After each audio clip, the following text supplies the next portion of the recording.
5 o'clock on the dot this Wednesday morning. I'm Ken Weaver with your top stories. No threat of rain.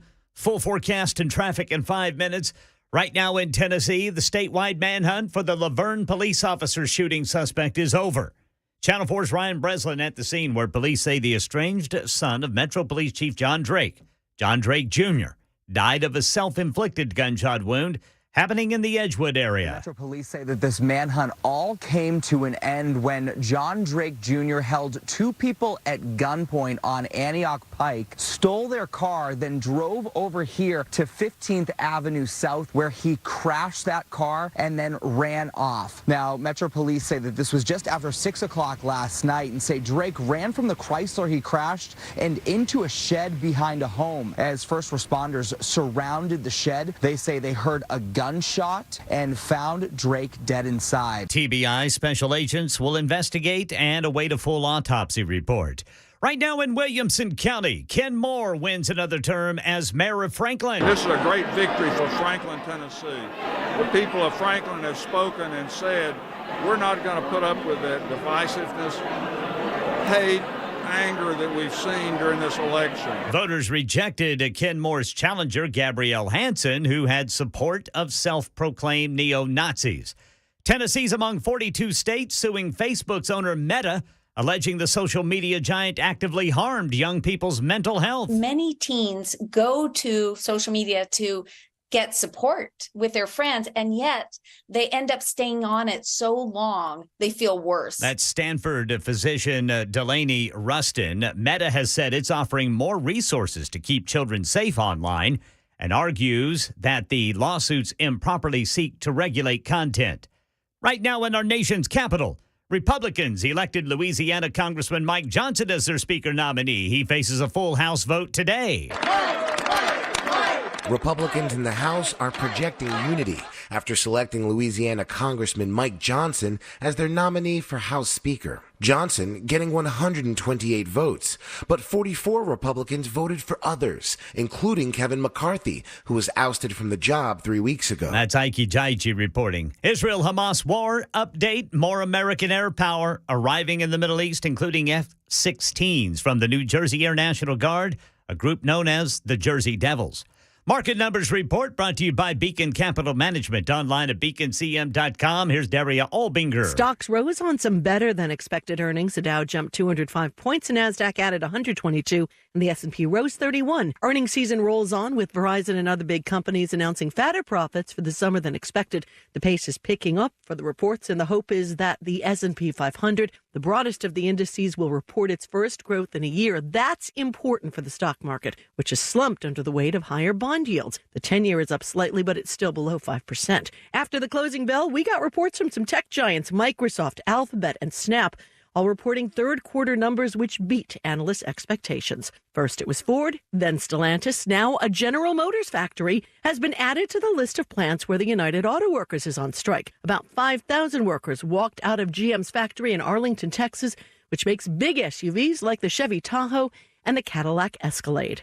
All right, let's check stock futures before the opening bell this morning. Dow futures up 20, S&P down 17, NASDAQ down 84. That's the latest news. Traffic and weather next. I'm Ken Weaver, WTN News.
Well, good morning to you. It is 5:06 Wednesday morning on Nashville's Morning News.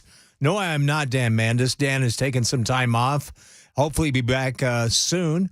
Johnny B in for him. And also in the newsroom, our buddy Ken Weaver is here. Mason Fleming doing what I usually do. And we're glad to have you with us. You can get involved super text-wise, 615-737-9986. It's up, it's running, and we'll read as many of them as we can. Also, you can catch us on Super Talk TV, I do believe. You can see that on Facebook Live, YouTube, X, Twitch, and, of course, our website, Supertalk 99.7 WTN. I know a lot of you, a lot of the world was watching the big Franklin mayoral race and may not have seen the drama that played out with the Republicans from yesterday clear through the early morning hours. But apparently we do have a new speaker nominee. Now, yesterday it looked like it was going to be Majority Whip Tom Emmer, Republican from Minnesota. But several hours after he was nominated, he dropped out. And so now you've got we have a new speaker nominee. This gentleman is from Louisiana. His name's Mike Johnson. And I've got some sound from him. This was him last night after he, got the nomination. Sounds like he feels like he's got it wrapped up. We want to thank all the press for waiting. It's been quite a process. Democracy is messy sometimes, but it is our system. This conference that you see, this House Republican majority, is united. Well, we hope so. In fact, see, the whole reason I thought this did not look good is all the timing. Because there's so much on the table that we've got to take care of. You have what's going on in the Mideast right now. You have what's going on with Russia and Ukraine. And then on top of that, just everything that's going on. Israel, Hamas. It's a mess. And the optics on this do not look good. I understand why the Republicans were maybe doing this, but House Republicans feel like Representative Mike Johnson, their latest nominee for House Speaker, looks good to them. He's a member of the House GOP leadership. He's a lawyer specializing in constitutional issues. He rallied Republicans around Trump's legal effort to overturn the 2020 election results. The Republicans met late into the evening behind closed doors, and they nominated this gentleman, Mike Johnson. Now, if you think Trump didn't have a hand in this, you may want to think again. Because Emmer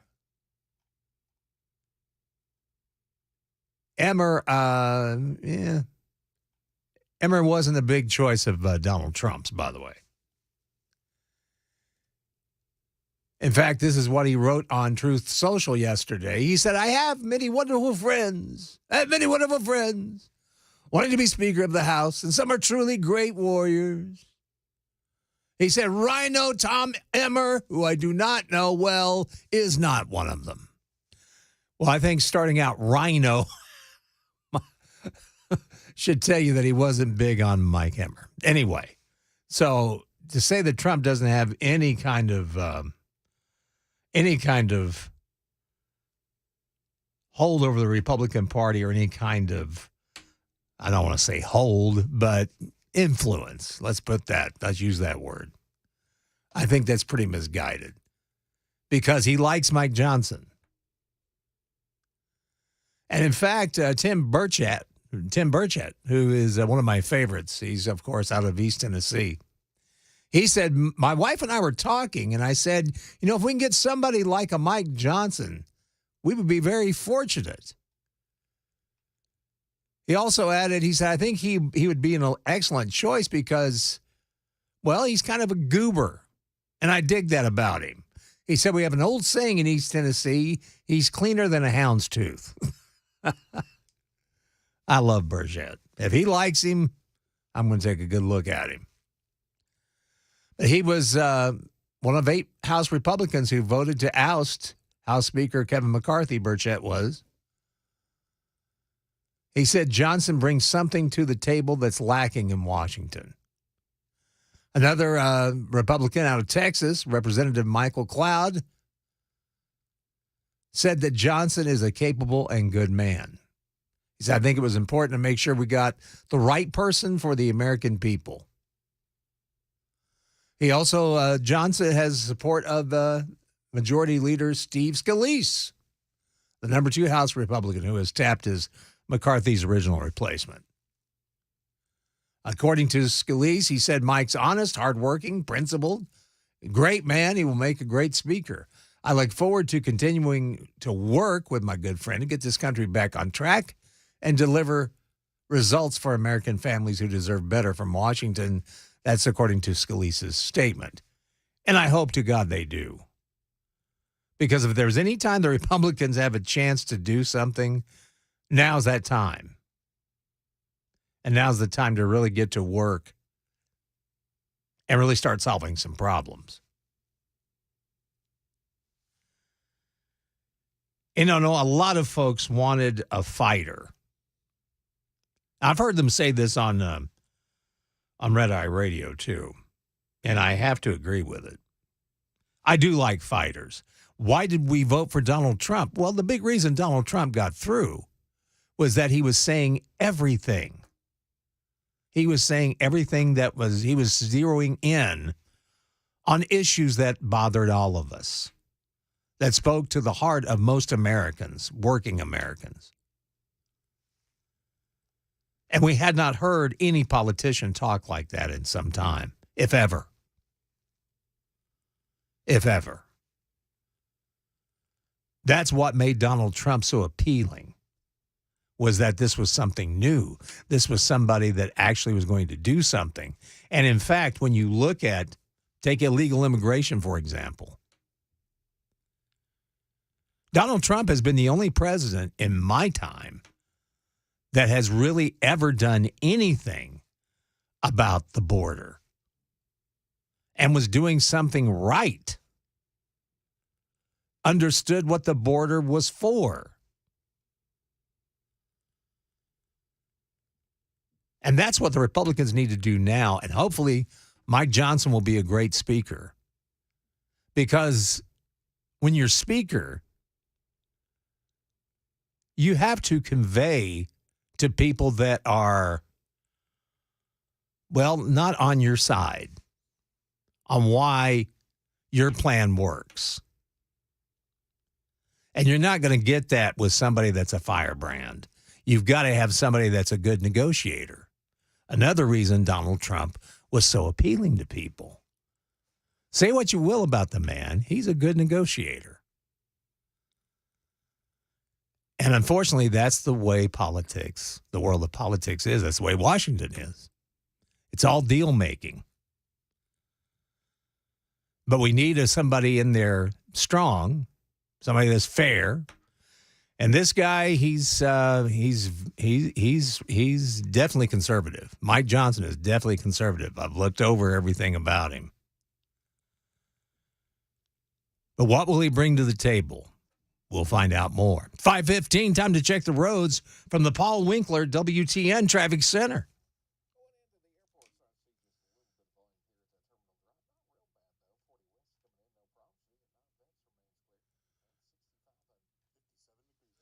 Thank you.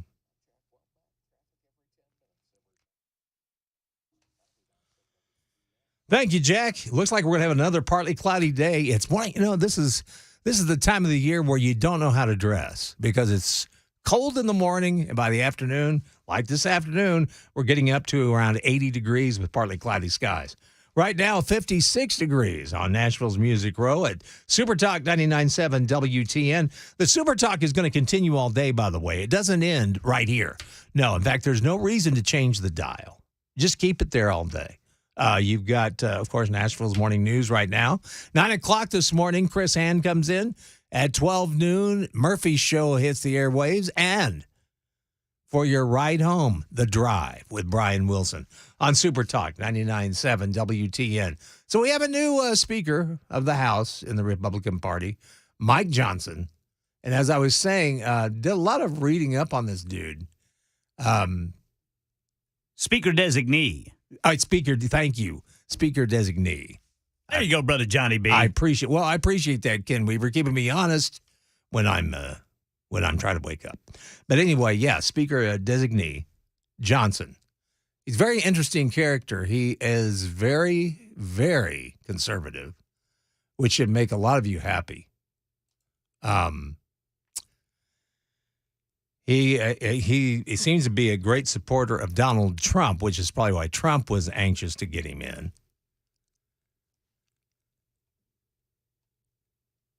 And shortly after Emmer dropped out yesterday, the offices of Representatives Kevin Hern in Oklahoma and Mike Johnson told Fox Digital that they were going to re-enter the race. And, of course, Johnson won. But Johnson is also he is a very staunch Christian. Very, like Tim Burchett said, this guy is cleaner than a houndstooth. And I think Republicans will be happy with him. So it's going to be interesting to see what happens next. I hope this solves the problem so we can get to work on other problems that are hitting us. Like Biden. There's so much going on with this administration. And right now, you may not have heard this, but Texas, they're suing the Biden administration.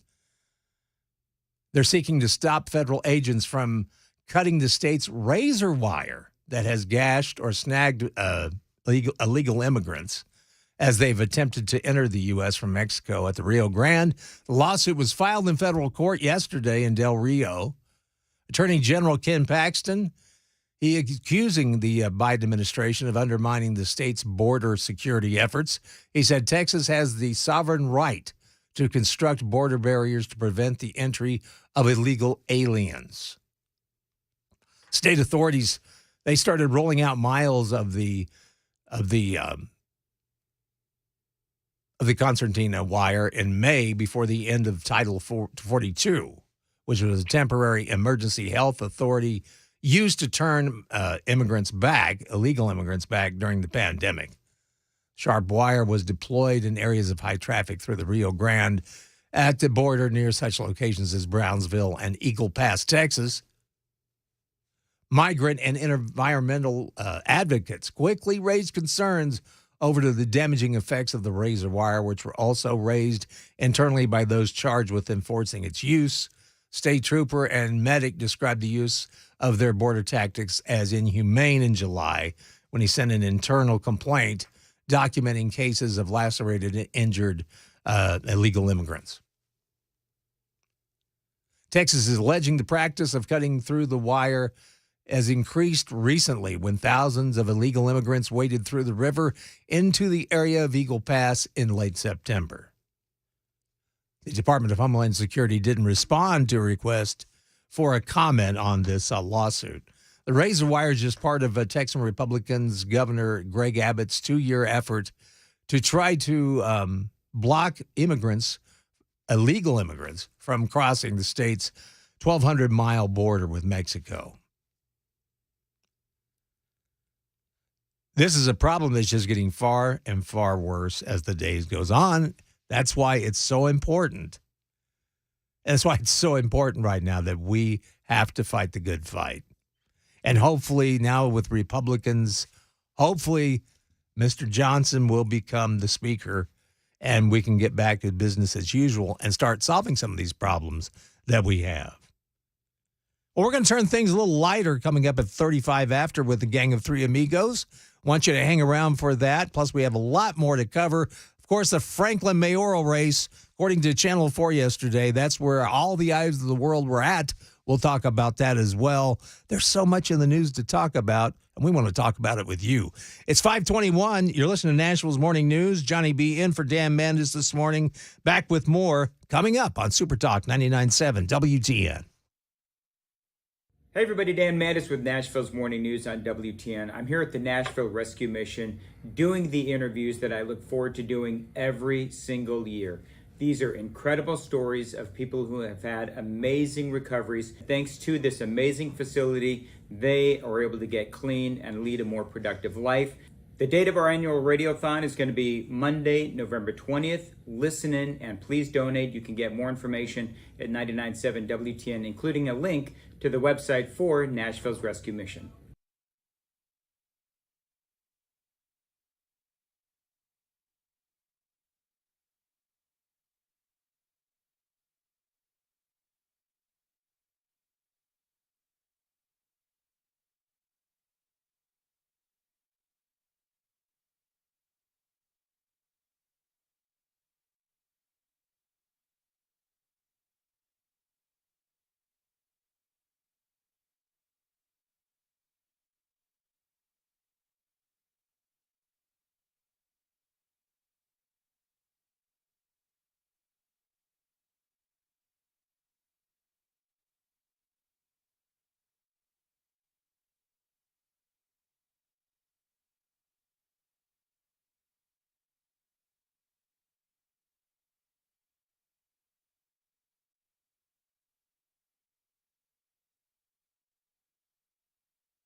Hey, folks, if you need a pole barn, let me tell you the best company to call, my friends at Stoltz Co. They can build incredible pole barns at an even better price. They've got the best material and the best craftsmanship at Stoltz Co. This is the company that I turn to. And more Tennesseans are turning to Stoltz Co. as well. Now, if you don't know what a pole barn is, it is anything you want it to be.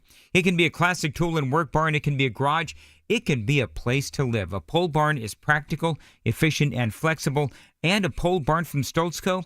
is going to stand the test of time. So if you have a piece of land or maybe a section of your property that you don't know what to do with, put up a pole barn from Stoltz Co. Check them out online at their website at stoltzco.com, STOLTZCO, stoltzco.com. You can also find them at Instagram or Facebook as well. Stoltz Co., where quality workmanship and great customer service is affordable. Tell them Dan Mandis, as always, told you to reach out. 615-622-5992. 615-622-5992 for Stoltz Co.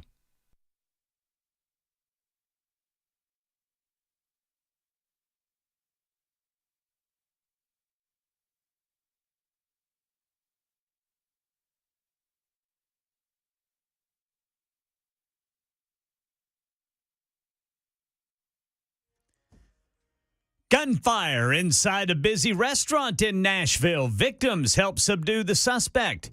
The manhunt for the son of Nashville's police chief is over.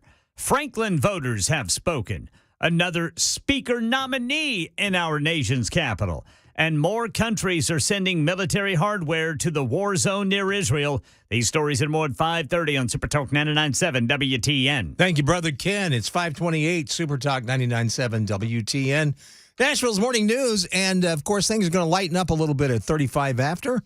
We've got the gang of three amigos, and part of the stories that we'll have for you, you Taylor Swift fans, you need to learn. There's some online dating stuff. It's a new dating trend, and you have to watch out for it if you're a Swiftie. It's called Swift fishing, and we'll tell you all about it coming up, among other things. We've got all kinds of stories for you. It's unbelievable. Also, a gentleman sleeps through, basically what turned into be a very, horrific flight. He slept through the whole thing. We're going to tell you all about this coming up on the Gang of Three Amigos, right where you've got it. Super Talk 99.7 WTN.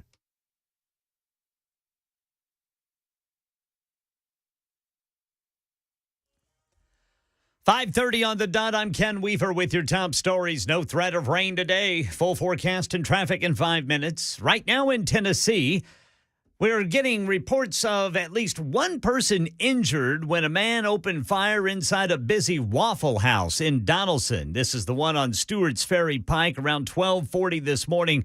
The gunman ended up being subdued by other customers, and then police chased him onto an interstate where he was arrested.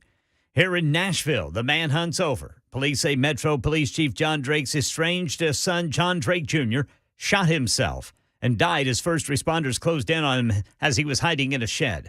Channel 4's Ryan Breslin at the scene in Edgewood says John Drake Jr. had been on the run since Saturday when 2 Laverne police officers were shot. Laverne's police chief says their heroic officers can rest easy knowing the manhunt for John Drake Jr. is over. He also says prayers are with Chief Drake and his family. TBI, special agents will investigate John Drake Jr.'s death. They're awaiting a full autopsy report. And right now in Williamson County, This is a great victory for Franklin, Tennessee. as Ken Moore, who wins another term as mayor of Franklin, voters rejecting Moore's challenger, Gabrielle Hansen, who had support of self-proclaimed neo-Nazis. And right now in our nation's capital, after chaotic meetings on Capitol Hill Tuesday, Republicans have nominated someone for Speaker.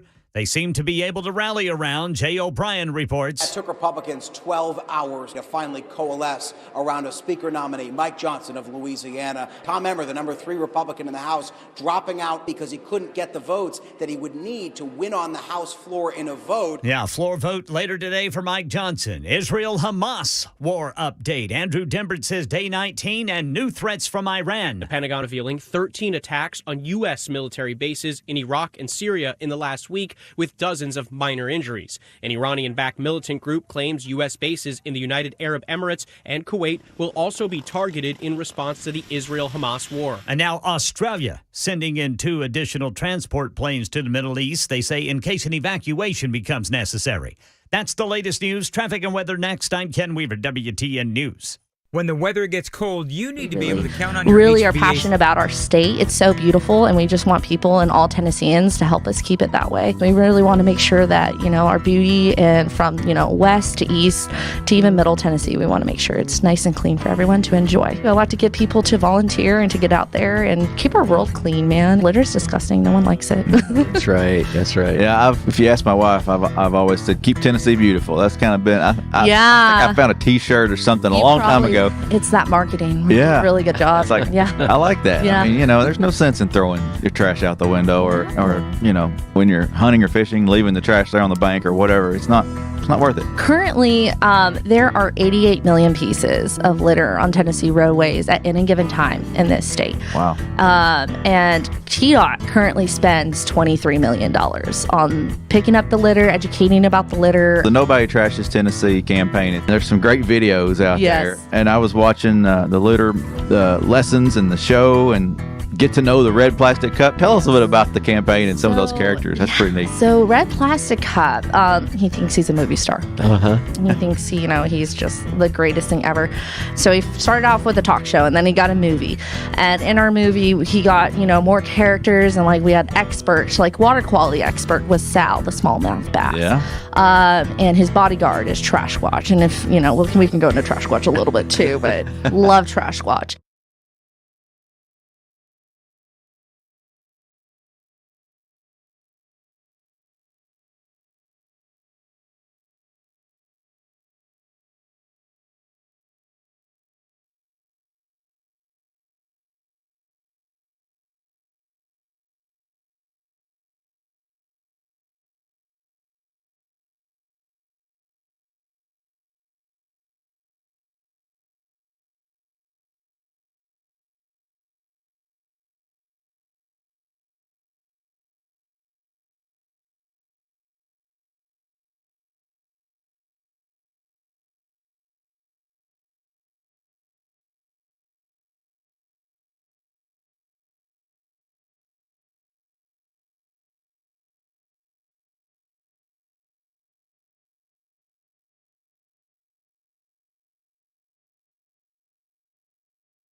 Dude. Funky Comb. Cruz Medina. 5:37. Good morning. It is the good morning portion of Nashville's morning news. Glad Hey, to Johnny, have good you. morning. Hey, good morning. Hey, fellas. God, man, I feel it. I have not slept the last two. And I hate even complaining about it because, I'm looking at Mason, who barely sleeps at all. Yeah, Mason didn't sleep at all yesterday. He worked 2 jobs. And then apparently had to do a bunch of car work. Had to do a bunch of work on his car. Yeah. Oh, no. So much fun. So much fun. So, okay, I'm not even going to complain. No, you're good. Everybody has room to complain. It's a gray haired moment. Well, that's all I'll say. But anyway, good morning to Mr. Mason. How are you, sir? Doing well now that I'm here. We're all good. All good. And, of course, in the newsroom, the king. I'm talking about Brother Ken Weaver. Good morning, Ken. Good morning, boys. Yes. Well, I hate to start this on a bummer note, sad news, but this really broke my heart. We lost a true movie icon, in my opinion. Oh, yeah. Richard Roundtree, man, the original Shaft. That dude was bad to bone. That mother, shut your mouth. That's about all I can play of the song. I'm sorry. Yeah.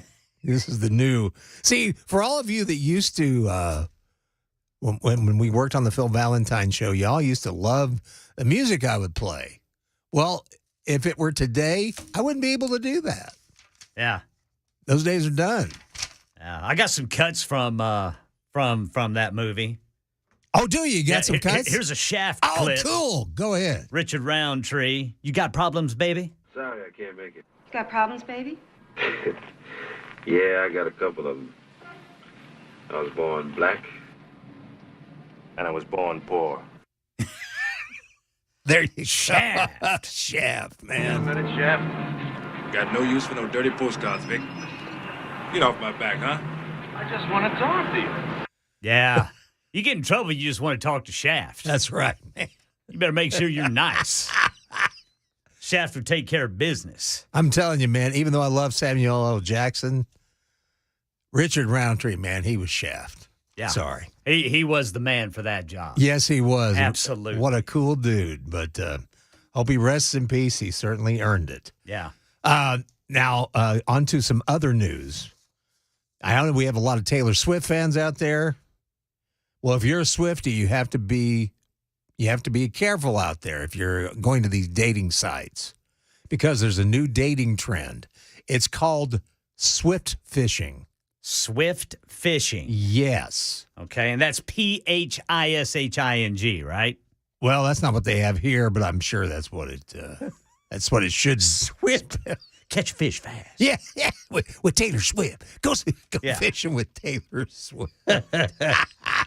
No, this is when online daters, they pretend to be fans of Tay-Tay's to get dates. Or, I see. Or in order to get romantic, baby. Yeah. Mentions of Taylor Swift on Tinder profiles has grown to a shocking 44%. I wonder if it's ever since she started dating the dude from the Chiefs. That could be. Yeah, could be raising her profile. Yeah. Other Swifties have tried to relate to their dates with song lyrics only to find they didn't know the words. Oh, that's not good. No. You should probably learn the lyrics before you tell Yeah, if you're them going to try to pretend to be Taylor Swift or a Swiftie, because they know the words to those songs. By heart, well, at least. As an online dater, Alyssa said, this sounds like a Swiftie fan. You know, you cannot put the Eras Tour as your happy place if you don't know blank space. I don't need to say anymore. Okay. So, boy, I mean, all guys have. So what's happening? Like, are they taking people's money? What? No. They're just trying to gain favor with the ladies. Just opening their chances. Okay. Seeing who I they can got grab. you. Get a date with. It's like, the guys that are out there, hey, I used to work at MTV. I got you. Okay. They're lying. They're trying to say anything they can to get with these ladies. So you Swifties out there, if you're on any kind of profile, dating profile, whatever, be careful of the Swift fishing. Yeah, best look out for that. That's for sure. See, I don't know if I would want to date a Swiftie, though. I think they're so obsessed with Taylor Swift. I feel like that would be a lot of what they talked about. And if you're putting that in your bio, it's going to become a lot of the conversation that you're talking about, I think. Well, yeah, and you're going to have to know the lyrics to Blank Space. Yeah, just doesn't sound fun to me. I mean, Dan might like it, but not me. I'm not a fan. I don't want to learn the song Blank Space. No offense. Also, I have one more story, and I'm going to turn you over to Ken Weaver because he's got some stuff this morning. But we all remember the story of 44-year-old Joseph Emerson. He was the gentleman that was on the Alaska Airlines flight. Yeah, he didn't feel right. Didn't feel right, and tried to basically kill everybody on the flight. Unfortunately, he did not succeed, and the 83 passengers aboard this airline's flight were unharmed. But passenger Alex Wood even went through, his story is even more bizarre through this thing. He slept through the entire ordeal. So he had no idea what was going on. Not at all. He said, I was right by the cockpit, but nothing woke me up. Nothing. Guy, he must have been one of Mason's cohorts. Poor guy had been working so hard, he finally gets on the airline flight and falls asleep. He only realized something was amiss when a disturbance in the cockpit was announced to the flight. So he slept through all of that drama. Yeah. Well, Must be nice. Emerson was tripping shrooms.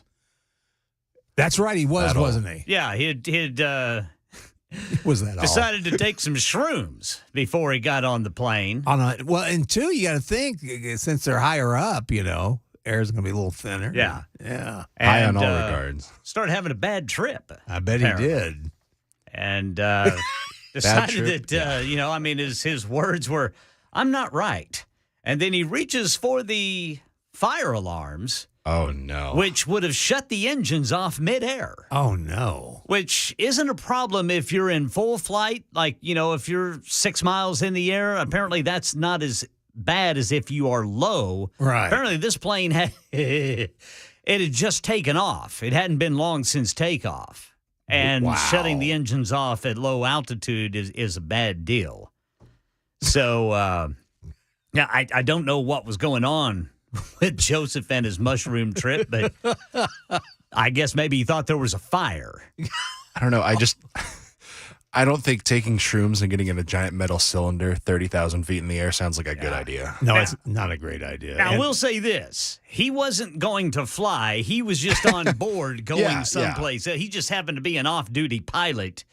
But, a pilot who knows his way around a plane. Yeah, so knows how to, tripping on shrooms. I guess he thinks he sees some flames somewhere. Well, we better put those out.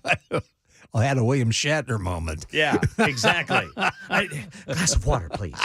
Water. I've got one stuck in my esophagus. Yeah, so. Oh, man.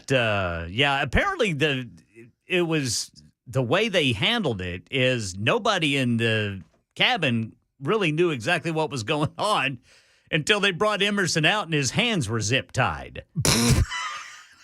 And so people were, all right. What's going on? And then later on they learned, that he had tried to pull the fire alarms that would have shut the engines off. Oh, my God. Wow. Don't trip shrooms if you're about to get on a plane.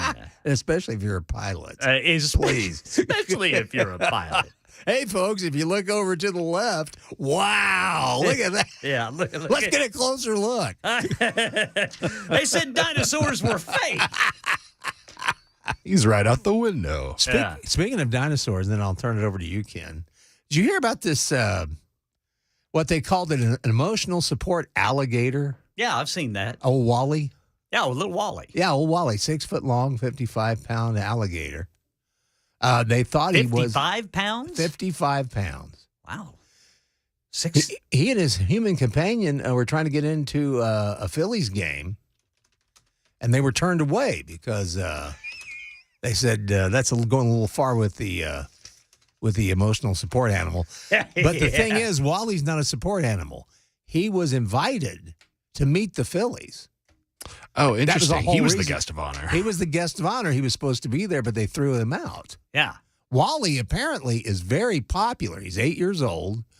They say he's not he's not hostile aggressive. He walks along with the owner, likes his belly rubbed. Yeah, apparently I've seen the owner like hugging Yes. Wally. Says that and Wally loves hugs him back. Yeah. Says Wally's very affectionate. That sounds all nice and good and whatnot, Yeah. but I feel like the only emotion that would be supporting for me would be fear. Of running. Hightailing it out of there. So anyway. Yeah, I don't know how you domesticate an alligator. I guess you get it as a hatchling, and you'd have to. I mean, I just would not. Terrifying, yeah. I would not trust that. I've seen those videos of them grabbing animals in rivers and stuff. Oh, yeah. No, thanks. Yeah, I came across a video on Instagram. This fella's got a huge snapping turtle as a pet. His name is Snappy. Snappy. And this turtle, yeah, they're petting the turtle on the head. Have you met my friend goodness. Stubby? Yeah. They're scratching him under his chin, and the turtle's eyes close, and he raises his chin so they can get good scratchings in there. Wow. Now, this snapping turtle's big enough to take your hand off. Oh, yeah, they're absolutely. huge. Yeah, they're huge. They're massive. But Snappy's not into that sort of thing. He likes chin scratchings. Oh, Snappy. And of course, he's got a steady diet. His owner feeds him whatever. So Snappy's not really stressed or anything. He doesn't see the need to bite anybody. Because, but if he did, I mean, he's big enough to take your hand off. Well, whatever you do, don't give him any shrooms. Yeah, don't imagine that, dude. They should make a movie about an alligator snapping turtle that is having a bad trip. It's the sequel to Cocaine Bear. Exactly. That's right. Exactly. So I don't know, man. I never thought you could turn an alligator into a pet. Well, we used to have a radio engineer in Birmingham, and he had all kinds of boa constrictors. Yeah, I know people with those. Oh, yeah. And not me. No. Boa constrictors, when they get hungry, well, we know how they eat. Yes. It's not a pleasant No, it's not a pleasant sight. thing. So, yeah. But I don't know. Some people, they swear by snakes as pets. Oh, they do? They love them. Oh, this guy said it was more loyal than a dog. Yeah. Okay. Yeah, look up, if you have an Instagram account, go look at old Snappy the turtle. I'm going to. I like the name. That's a big old snapping turtle, and he loves chin scratchings. Now, I know you had some content, some real content for this, Ken. Well, yeah. This is out of Spain, where apparently a man was finally caught faking heart attacks whenever the waiter or waitress would bring him his bill. Are we sure he was faking it? Well, yeah, that's true. Yeah, over here, he probably wouldn't be faking it. No. Apparently, one of the incidents involved a nearly $37 check for whiskey and paella. Well, no wonder he had a heart attack. Yeah, police said this is the one that got him arrested, where apparently people were figuring out that's the guy who faked a heart attack over where we work. So he racked up more than $800 he owed for meals across this little Spanish town. And apparently at least 20 times he would go out to eat at these nice restaurants. They'd bring him the bill, and he'd say, I don't have my wallet. I need to go to my hotel room. And then whenever they'd say, no, you need to take care of this now. Well, that's whenever he would start faking a heart attack. And I don't know if it was, maybe employees of other restaurants that figured this out, or if maybe he finally got the same paramedic who realized this guy's having a lot of heart attacks. And it's usually after a meal. Yeah, because I feel like after the second one should have been what caught them on. Because how often especially if it's in the same city, how often are the paramedics going to like different parts of the town? Like it should be, they probably frequent many places, especially if it's a restaurant like that. Exactly. I mean, this dude, he was ordering lobster. Whiskeys with his meal, which, you order a whiskey with a meal in Nashville and you're looking at $100. Oh, yeah, definitely. even if it's just a hamburger. But, yeah, so this fella, I'm looking for his name. I don't think they have named him. Well, they don't want to because he may go to work for the Biden administration. What inflation? What are you talking about? Hey, look at that luggage. I think I'll take it. Yeah, but 20 times. Faked a heart attack at least 20 times in a 1-year period. times. But he sure did eat good. Yeah. And drank well, too. Yeah. So I'll have to follow that and see if he ends up paying that $800 bill and then whatever fine comes with it. There you go. Well, I just hope he left a good tip. Yeah, exactly. Better tip his paramedic. Gentlemen, thank you so much. We'll be back with much more of Nashville's morning news coming up. It's 5:53 on Super Talk 99.7 WTN.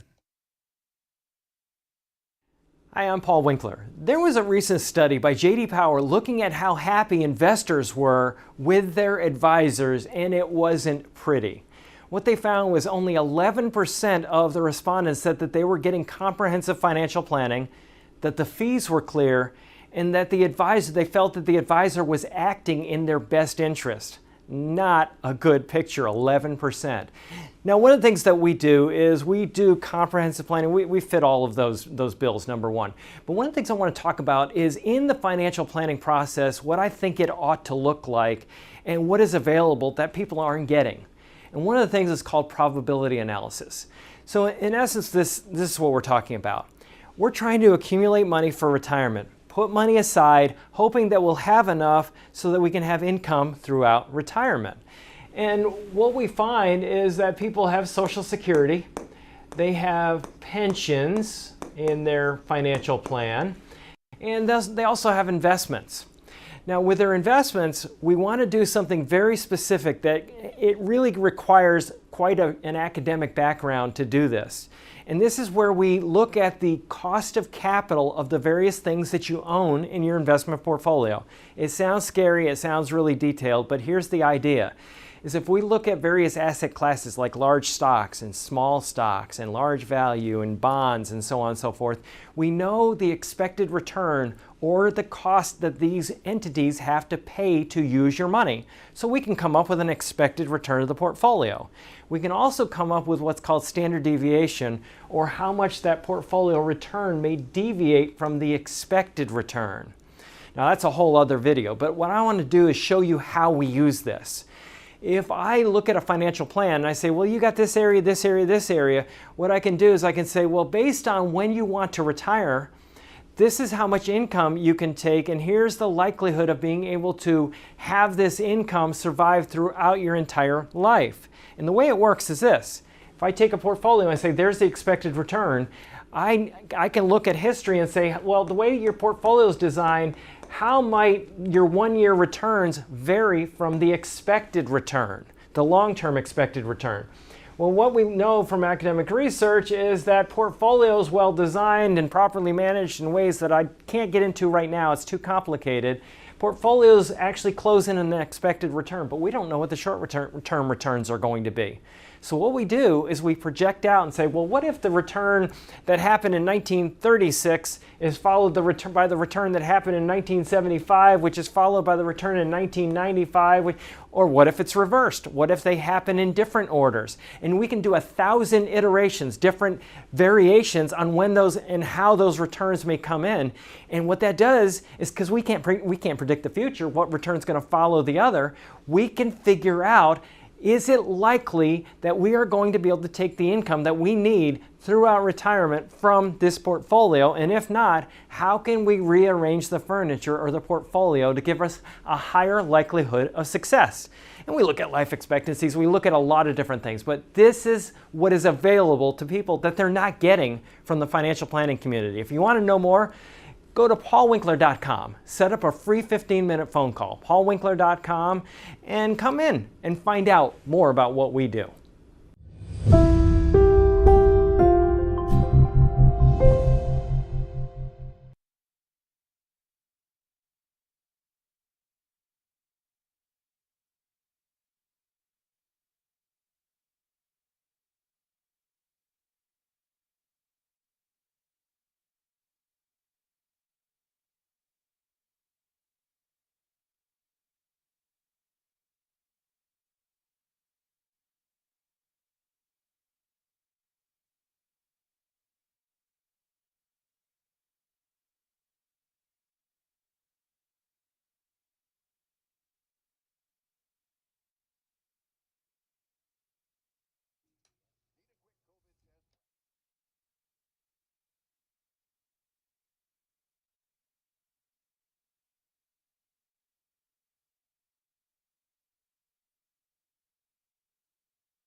It's 5:58 on Nashville's Morning News. Super Talk 99.7 WTN. Johnny B in for Dan Mandis, who's off today.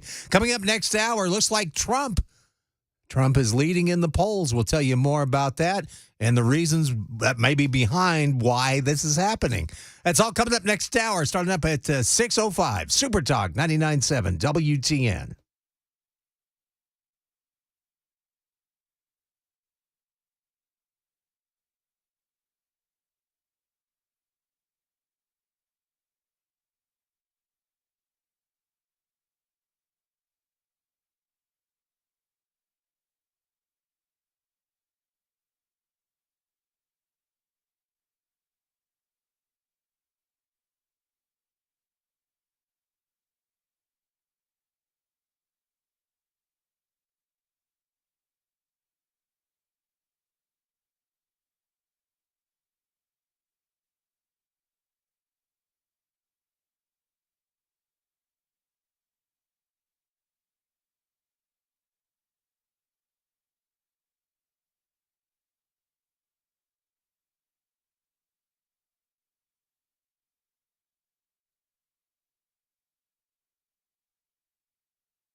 Six o'clock on the dot. I'm Ken Weaver with your top stories. We've got the full forecast and traffic in 5 minutes, and there is a lot going on in Nashville right now.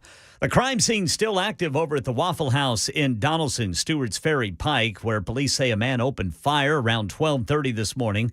At least one person was injured. The victims actually subdued the gunman until police arrived. The person shot in the shoulder is expected to be okay. Here in Nashville, the statewide manhunt for the Laverne police officer shooting suspect ended.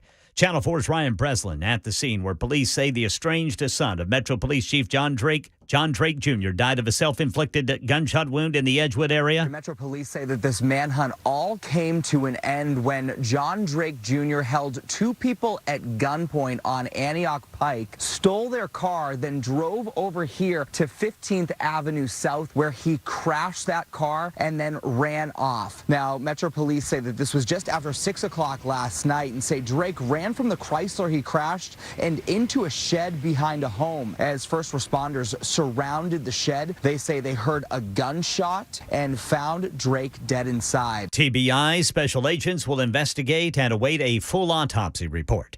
Right now in Williamson County, Ken Moore wins another term as mayor of Franklin. This is a great victory for Franklin, Tennessee. The people of Franklin have spoken and said, we're not going to put up with that divisiveness, hate, anger that we've seen during this election. Now, voters rejected Moore's challenger, Alderman Gabrielle Hansen, who had support of self-proclaimed neo-Nazis.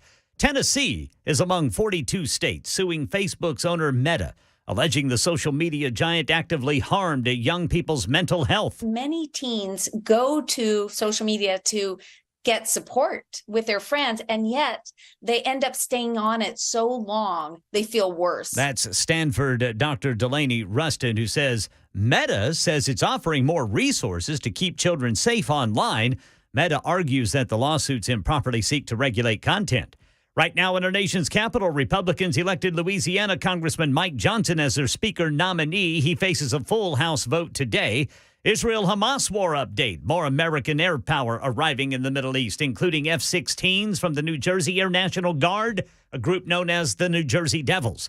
Market Numbers Report brought to you by Beacon Capital Management, beaconcm.com. Here's Jim Ryan. Strong earnings reports helped to push stocks to a higher close on Tuesday. The Dow Jones added 205 points to land at 33,141. The S&P rose 0.75%. The Nasdaq picked up 0.9%. The turnaround at big tech is gaining steam. Google parent Alphabet reported an 11% rise in quarterly sales from a year ago. Microsoft's quarterly profits hit $22.3 billion, up 27% from the year-ago period. Sales of coffees, low-calorie beverages, and sports drinks propelled Coca-Cola's stronger than expected third-quarter results. The company now says that revenue should be 10 to 11% higher this year compared to last. Anheuser-Busch, meanwhile, is partnering with the Ultimate Fighting Championship, the UFC, for a 6-year, 9-figure marketing deal. The company's Bud Light has taken a sales hit after an ad campaign featuring transgender influencer Dylan Mulvaney sparked a conservative boycott. All right, checking futures ahead of the opening bell on Wall Street. Dow futures up 49, S&P down 13,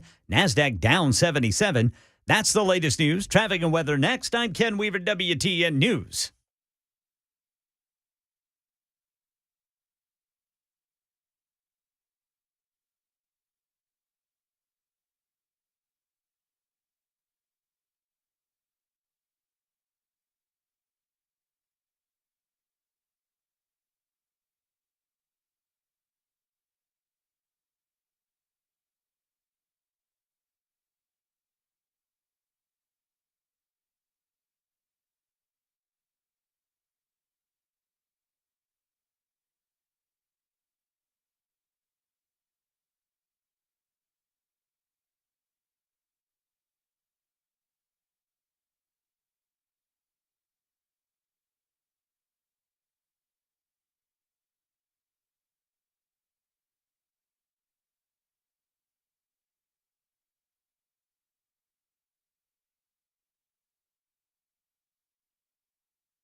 Good morning. It is 6:08 on Nashville's Morning News. Of course, I'm not Dan Mandis. Dan is taking some time off.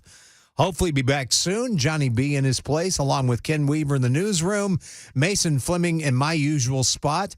And, of course, you can be involved, too, with the Super Text line, 615-737-9986. I promise we'll try to get as many in as we can. I can't promise I'll get to all of them. I'm just not that good at that. Also, you can catch us on Super Talk TV, and you can catch that on, of course, Facebook Live, YouTube, X, formerly known as Twitter, Twitch, and, of course, our own website, supertalk997wtn.com. And, of course, while you slept last night, Republicans have now chosen a new nominee for Speaker, House Speaker. That's Representative Mike Johnson. He's a Republican out of Louisiana, a lower-ranked member of the House GOP leadership team. He's the fourth nominee in what has become pretty crazy in Republican circles ever since Kevin McCarthy's ouster as GOP Speaker. So when the House convenes at noon on Wednesday ahead of a floor vote, Johnson, who won the majority behind closed doors, will need almost all Republicans in the public roll call to win the gavel. So I'm quietly optimistic that he will get it. And I hope we get somebody soon and somebody decent. And a lot of people are saying that Johnson is a great pick, so we'll see. There's some other news out there that I thought you'd be interested in, and it all has to do with Donald Trump. It's a polls. Now, I have never been a big fan of polls because a lot of time polls are proven wrong. And plus, you don't know how they're asking the questions, who they're asking the questions of. There's a lot of things that go into it that I don't know.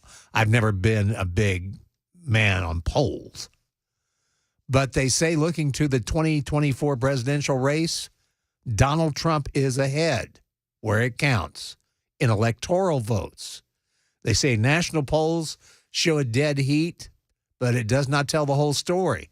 They said if the battleground states break the way current polling shows, Trump has the chance to break his electoral vote margin of victory over Hillary Clinton in 2016.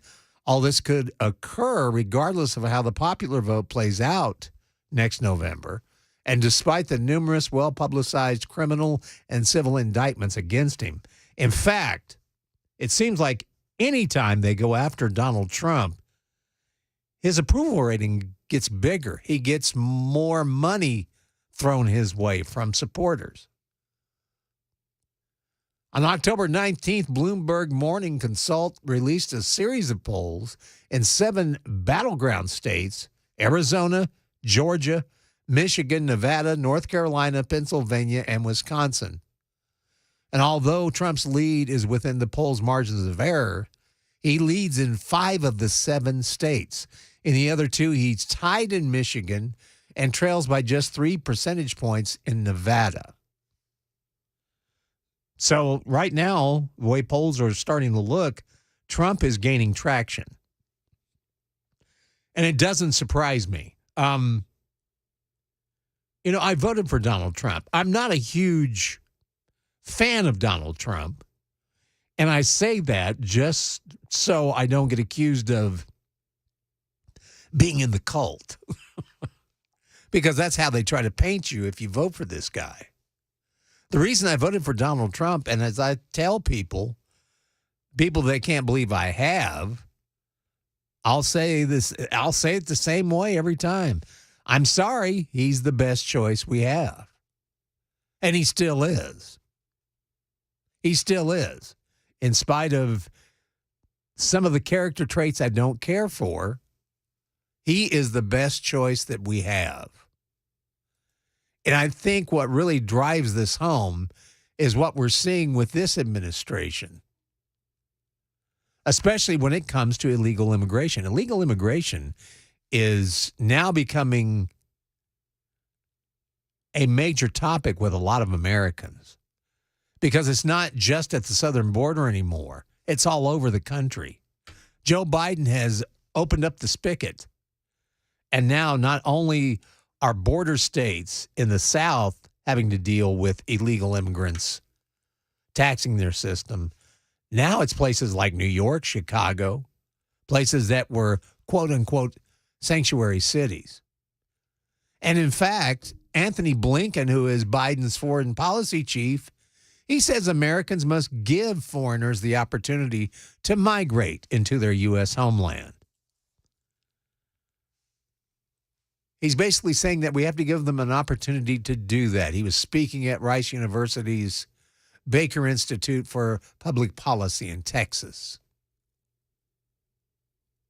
He did not urge his government peers to enforce the immigration laws that protect Americans from employers who hire illegal immigrants that undercut Americans' bargaining power in the labor market. He didn't mention that. All he says was that we need to start letting these people settle into their U.S. citizenry. I've said it before. I'll say it again until I'm blue in the face. I am all for immigration as long as it's legal. Because some of the greatest Americans I'll ever meet, and I'm sorry I'm repeating myself, but it just needs to be said. Some of the best Americans I've ever met have been people that have come here from other countries, that got here legally, that did the hard work. And I love talking to them for what they went through in their former country to what they're experiencing here. And I hate to tell Joe Biden, but your plan may backfire, letting all these people in. They may not go for you. They may not go for your party. We'll have to wait and see. But what's really interesting is what's happening in California. Yeah, they're striking hotel workers out there. Guess who they're replacing them with? You'll find out next. 6:15, time to check the roads with Paul Winkler, WTN Traffic Center.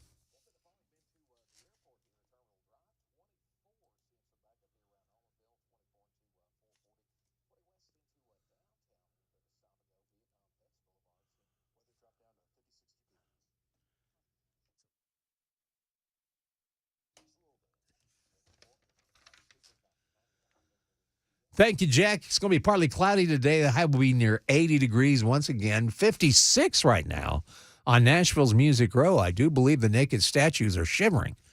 But it's 56 degrees here at Super Talk 99.7 WTN. You know, California's always been a big sanctuary state for illegals. Los Angeles County has been a sanctuary county. Well, apparently there are some unionized employees there that are currently on strike.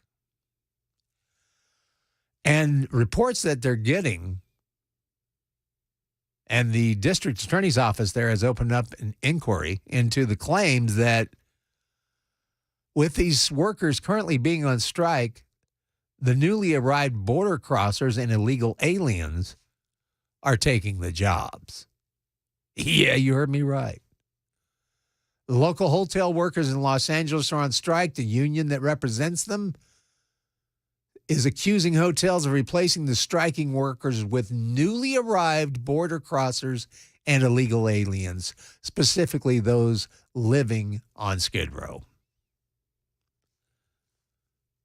Most of the border crossers and illegal aliens are recruited by the hotels to take low-wage work. They arrived in the U.S. via the southern border from Venezuela and Colombia.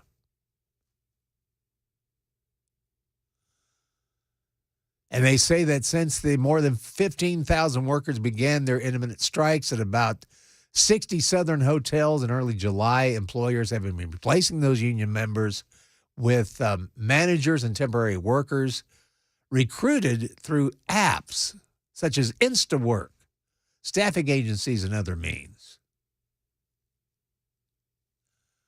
So they're going to look into this, but apparently these hotels are hiring illegal immigrants to take up the slack, to take up the work.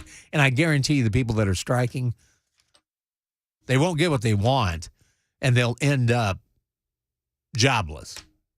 But yet these folks are going to see, this is what's wrong with the current open border policy.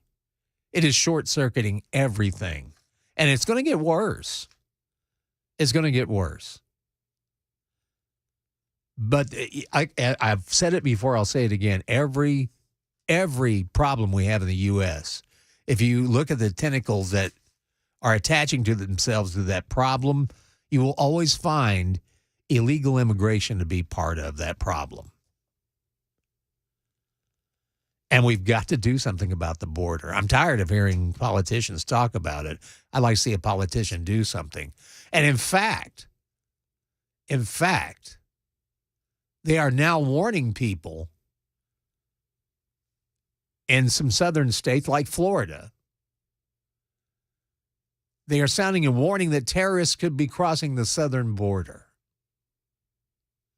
And a Florida Attorney General, Ashley Moody, told Newsmax Tuesday that it's all because of President Joe Biden's dereliction, allowing people to just stream across the border. It's astounding to her that the federal government has had to issue that warning. In fact, this past Friday, the Daily Caller reported that the San Diego Field Office Intelligence Division of Customs and Border Protection sent out a memo warning that members of Hamas, Palestinian Islamic Jihad, and Hezbollah could be entering the country across the southern border. Well, no lie, because Hezbollah, from what I understand, has a very good network in Mexico. So now we're wide open. And if you don't believe that people from these terrorist countries have come in, you got another thing coming. If you ever wanted to pray for the country, now's a great time to do it. 6:20 coming up. We've got, it's unbelievable. The UAW strike is getting bigger and bigger, and we'll cover that at 6:35 right here on Nashville's Morning News on Super Talk 99.7 WTN. Hey everybody, Dan Mattis with Nashville's Morning News on WTN. I'm here at the Nashville Rescue Mission doing the interviews that I look forward to doing every single year. These are incredible stories of people who have had amazing recoveries. Thanks to this amazing facility, they are able to get clean and lead a more productive life. The date of our annual radiothon is going to be Monday, November 20th. Listen in and please donate. You can get more information at 99.7 WTN, including a link to the website for Nashville's Rescue Mission.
Bullets fly during breakfast in a Nashville restaurant. The manhunt for the son of Nashville's police chief has ended behind a home in Edgewood. Franklin has decided on a mayor and some aldermen. Republicans think they finally found a House Speaker designee they can rally behind, and more U.S. military hardware to the Israel-Hamas war. These stories and more at 6:30 on Super Talk 99.7 WTN. Thank you, Brother Ken. It is 6:27 on Nashville's Morning News. Johnny B in for Dan Mendes, who's taken the day off, and hopefully he'll be back very soon. We do miss him. But I think this gentleman out of Wisconsin, he's Representative Tom Tiffany, he said it best on Newsmax. He was asked why the Biden administration is not imposing sanctions on Iran. Tiffany responded to them, it's appeasement. He said the Biden administration believes that there's moral relativism going on. They say there's not a single bad country out there. But I think he also hit it on the mark with this statement, because I believe that this is really the truth. This continues the policy of the Obama administration. It's all becoming very clear that this is Barack Obama's third term. So many of the same people that populated President Obama's foreign policy, they're back, they're running the show. We know Joe Biden is not running the show, and they're doing the same thing over and over again. They want Iran to be as powerful in the Middle East as any other country.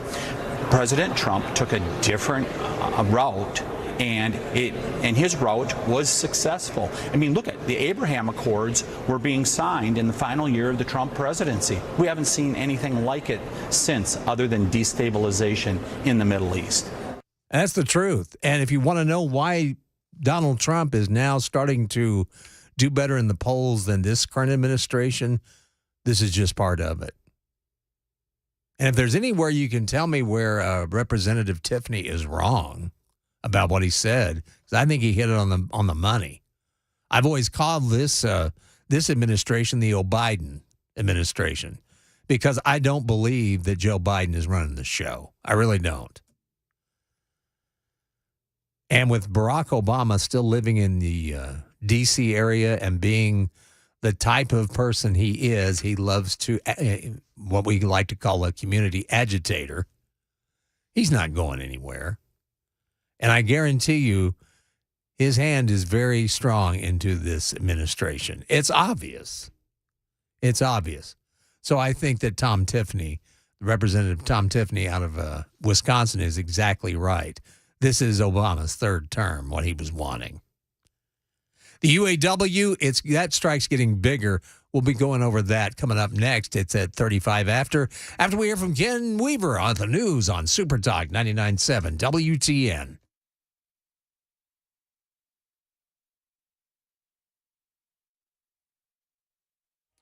.30 on the dot. I'm Ken Weaver with your top stories. Full forecast and traffic in 5 minutes. And right now in Tennessee, the Waffle House on Stewart's Ferry Pike in Donaldson is an active crime scene.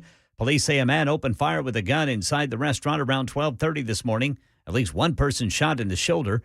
The victim and others helped subdue the gunman until police arrived. Elsewhere in Nashville, the manhunt for the Laverne police officer shooting suspect John Drake Jr. ended in Edgewood last night. Metro Police spokesman Don Aaron says Drake Jr. took his own life after holding two people at gunpoint, stealing their car, crashing and then running behind a house and hiding in a shed. While the officers were surrounding the residence to contain the shed, a gunshot was heard, and it appears that he has died from a self-inflicted gunshot wound. John Drake Jr. was on the run since Saturday. He was the estranged son of Nashville Police Chief John Drake, whom the chief had said he had no contact with for many years. TBI is investigating the apparent suicide and will get back to the district attorney's office with its findings. The election is over in Franklin, where Mayor Ken Moore wins another term. He beat Alderman Gabrielle Hansen, who drew national attention to the race after getting the support of self-proclaimed neo-Nazis. And right now in our nation's capital, Louisiana Congressman Mike Johnson is the next GOP nominee for Speaker.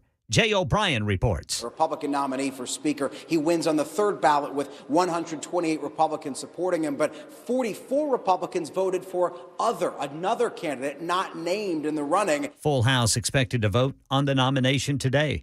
Israel-Hamas war, Andrew Dembert says there are escalating concerns about a wider conflict. More American air power is arriving in the Middle East, including F-16s from the New Jersey Air National Guard, a group known as the Jersey Devils. Last week, the USS Carney shot down missiles and drones over the Red Sea launched by Iranian-backed Houthi rebels in Yemen. The Pentagon now confirms those missiles could have reached Israel. And the Pentagon revealing 13 attacks on U.S. military bases in Iraq and Syria in the last week with dozens of minor injuries. That's the latest news, traffic, and weather next. I'm Ken Weaver, WTN News. We really are passionate about our state. It's so beautiful, and we just want people and all Tennesseans to help us keep it that way. We really want to make sure that, our beauty, and from, west to east to even middle Tennessee, we want to make sure it's nice and clean for everyone to enjoy. I like to get people to volunteer and to get out there and keep our world clean, man. Litter's disgusting. No one likes it. That's right. That's right. Yeah, if you ask my wife, I've always said, keep Tennessee beautiful. That's kind of been, I think I found a T-shirt or something a long time ago. It's that marketing. Yeah. Really good job. It's like, yeah. I like that. Yeah. I mean, there's no sense in throwing your trash out the window or when you're hunting or fishing, leaving the trash there on the bank or whatever. It's not worth it. Currently, there are 88 million pieces of litter on Tennessee roadways at any given time in this state. Wow.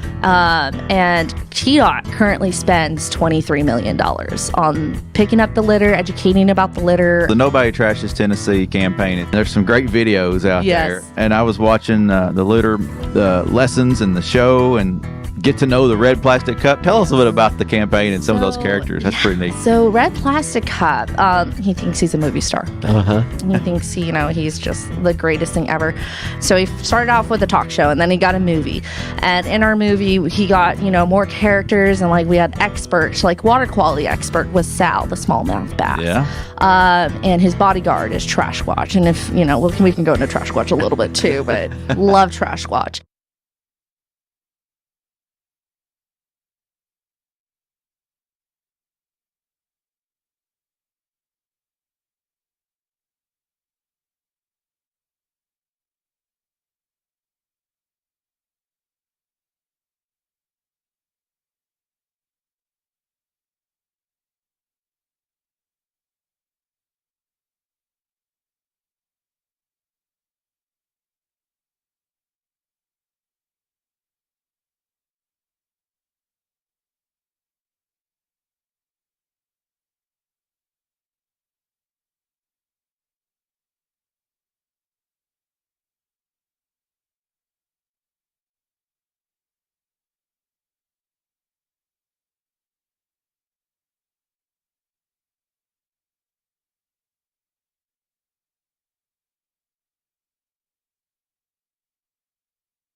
Good morning. 6:38 is Nashville's morning news. Johnny B with you in place for Dan Mandis, who's taking some personal time off.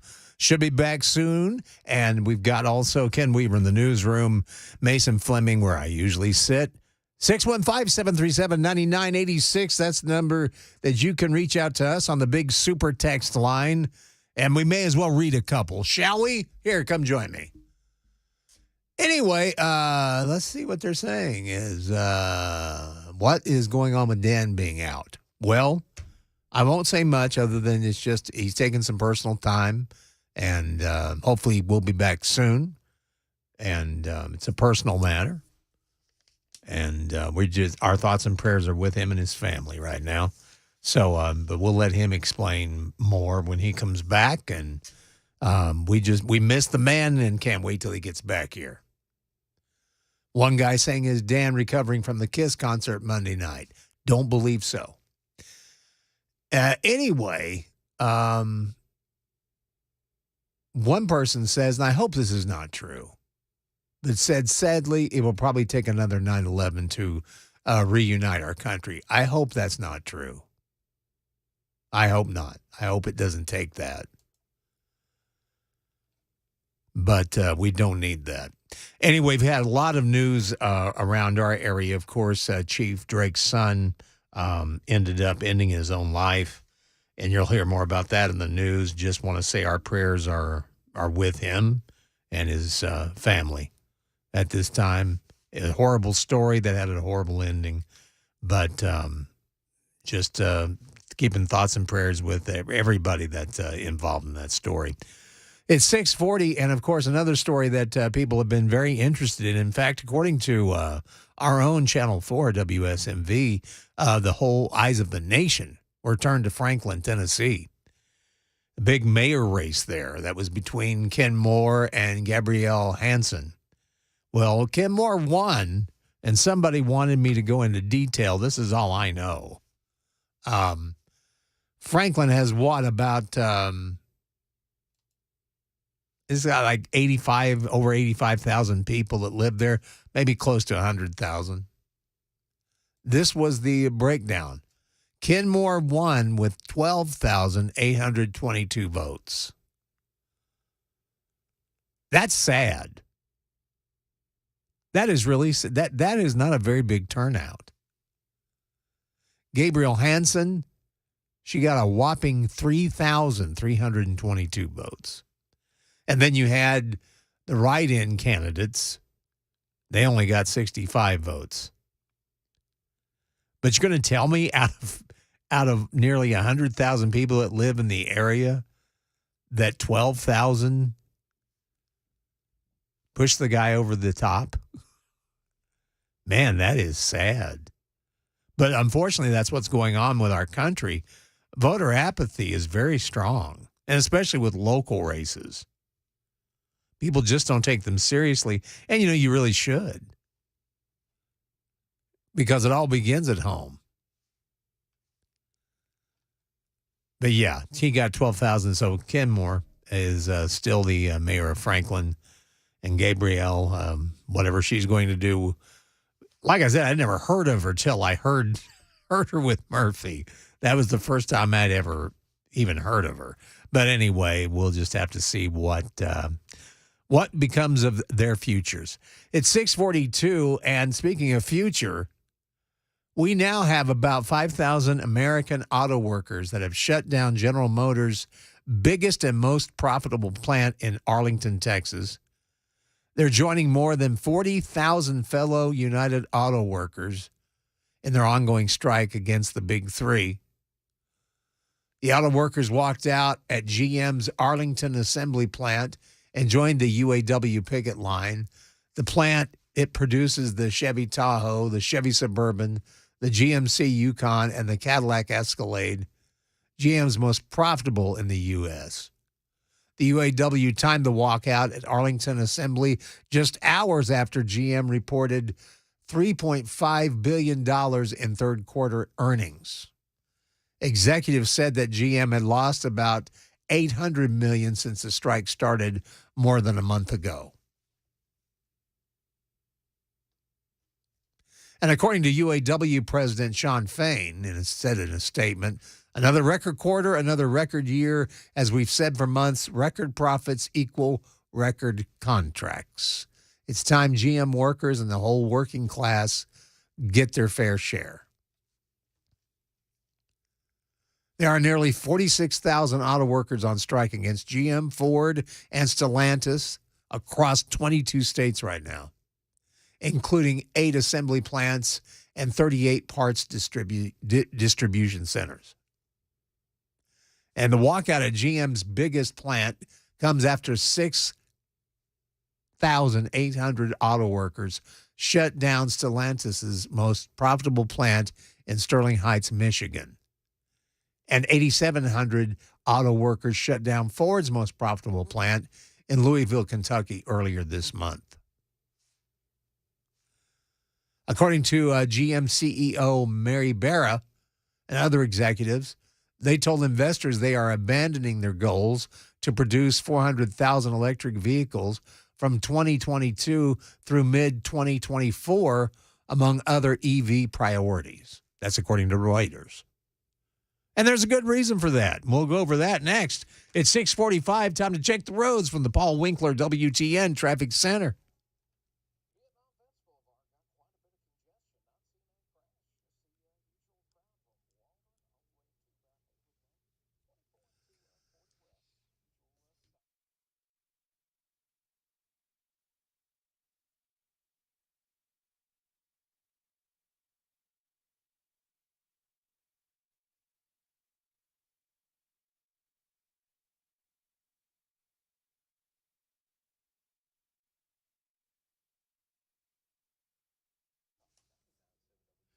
Thank you so much, Jack. Look like it's going to be a carbon copy of yesterday. Partly cloudy. High will be near 80 degrees. Beautiful sunrise right now, but it's 55 degrees. We've gone down a degree. So enjoy the weather while we've got it. In fact, I love this time of year where you freeze to death in the morning. In the afternoon, you're taking everything off just about because you got to get cool, baby. But anyway, we were talking about the UAW strike. Because it's getting bigger and it's becoming a thing. The UAW is striking to score higher wages to keep up with record inflation under President Joe Biden, as well as commitments that their jobs will not be eliminated entirely as a result of Biden's EV mandates, including in the Inflation Reduction Act, which that act is. That's a joke. The title of that act, joke. The big thing here is, I hate to tell the auto workers, but you voted for your own demise. You really did. You voted for an administration that made it clear to you that they were going to totally upend your livelihood. And this is something else that I've never understood. There is no job security. There is no such thing. And like this job I have, it's not my job. It's not mine. I'm fulfilling it. And as long as I do a good job or as long as I produce, I'll keep my job. It has nothing to do with privilege. It has nothing to do with tenure. It has nothing to do with that. But I've heard a lot of union workers say, that's my job. No, it is not. It's the company's job. You're fulfilling it. If they don't like the way you do that job, they have a right to get rid of you. But this is my problem with the union. See, this timing is bad because the only winners you're going to have out of this, if you are going to have any winners at all, it'll be the U.S. government, the Biden administration. It will be the UAW itself. The big losers are going to be the consumers, and it's going to be the auto workers. Those are going to be the big losers. Number one, the auto workers are asking for too much at a time when the country is in really bad shape. And this mandate on electric vehicles, I knew it wasn't going to work when it first came along. Electric vehicles, there's just too many problems with them. And they're too expensive for the average American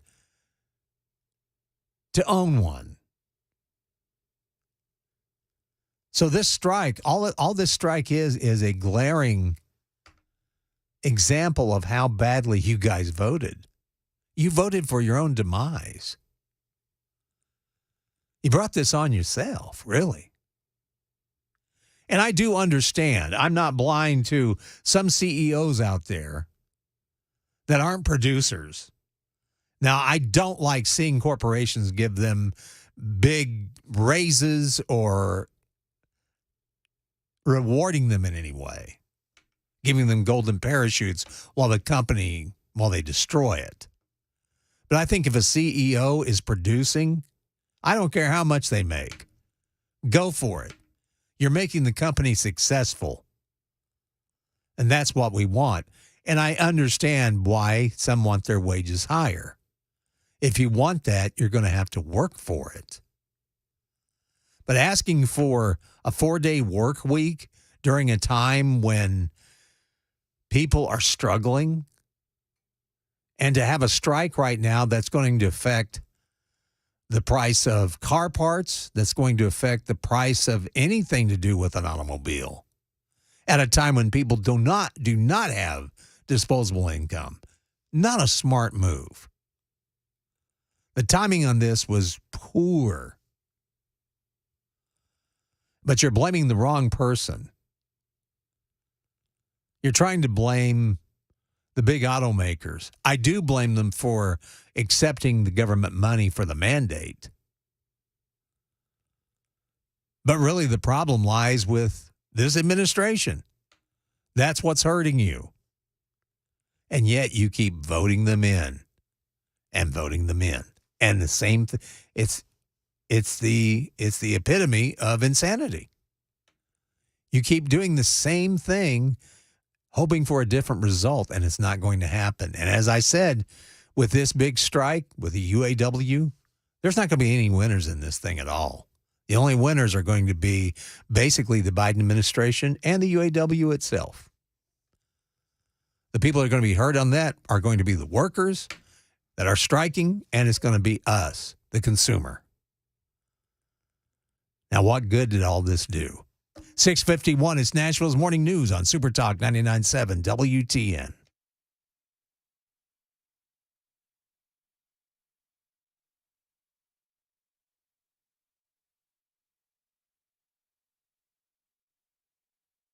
Hi, I'm Paul Winkler. There was a recent study by J.D. Power looking at how happy investors were with their advisors, and it wasn't pretty.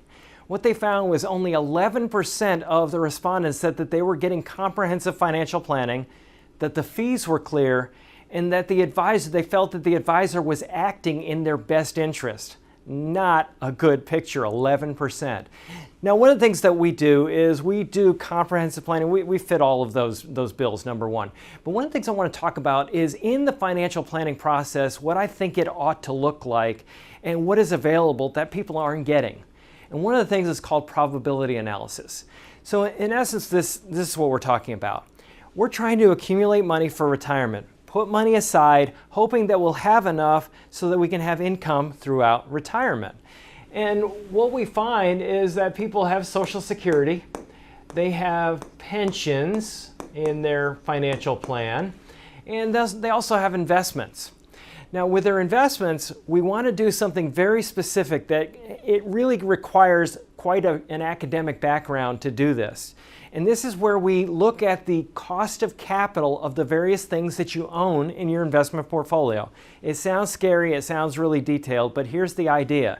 Is if we look at various asset classes like large stocks and small stocks and large value and bonds and so on and so forth, we know the expected return or the cost that these entities have to pay to use your money. So we can come up with an expected return of the portfolio. We can also come up with what's called standard deviation, or how much that portfolio return may deviate from the expected return. Now that's a whole other video, but what I want to do is show you how we use this. if I look at a financial plan and I say, well, you got this area, this area, this area, what I can do is I can say, well, based on when you want to retire, this is how much income you can take, and here's the likelihood of being able to have this income survive throughout your entire life. And the way it works is this. If I take a portfolio and I say, there's the expected return, I can look at history and say, well, the way your portfolio is designed, how might your one-year returns vary from the expected return, the long-term expected return? Well, what we know from academic research is that portfolios well designed and properly managed in ways that I can't get into right now, it's too complicated, portfolios actually close in an expected return, but we don't know what the short-term returns are going to be. So what we do is we project out and say, well, what if the return that happened in 1936 is followed by the return that happened in 1975, which is followed by the return in 1995, or what if it's reversed? What if they happen in different orders? And we can do 1,000 iterations, different variations on when those and how those returns may come in. And what that does is, because we can't predict the future, what return's going to follow the other, we can figure out, is it likely that we are going to be able to take the income that we need throughout retirement from this portfolio? And if not, how can we rearrange the furniture or the portfolio to give us a higher likelihood of success?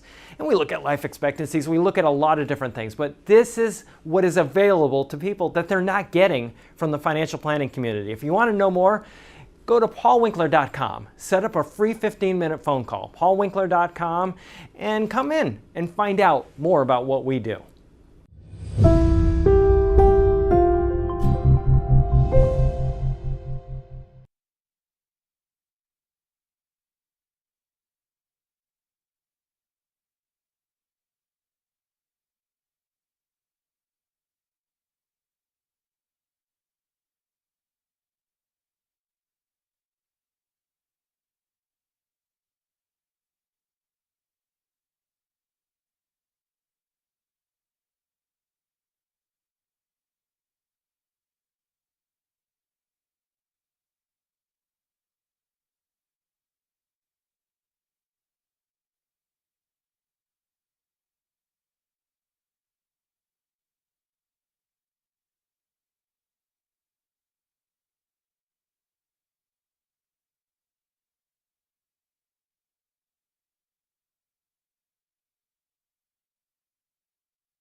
Bullets for breakfast in a Nashville restaurant. A statewide manhunt ends in Nashville. Franklin voters have spoken.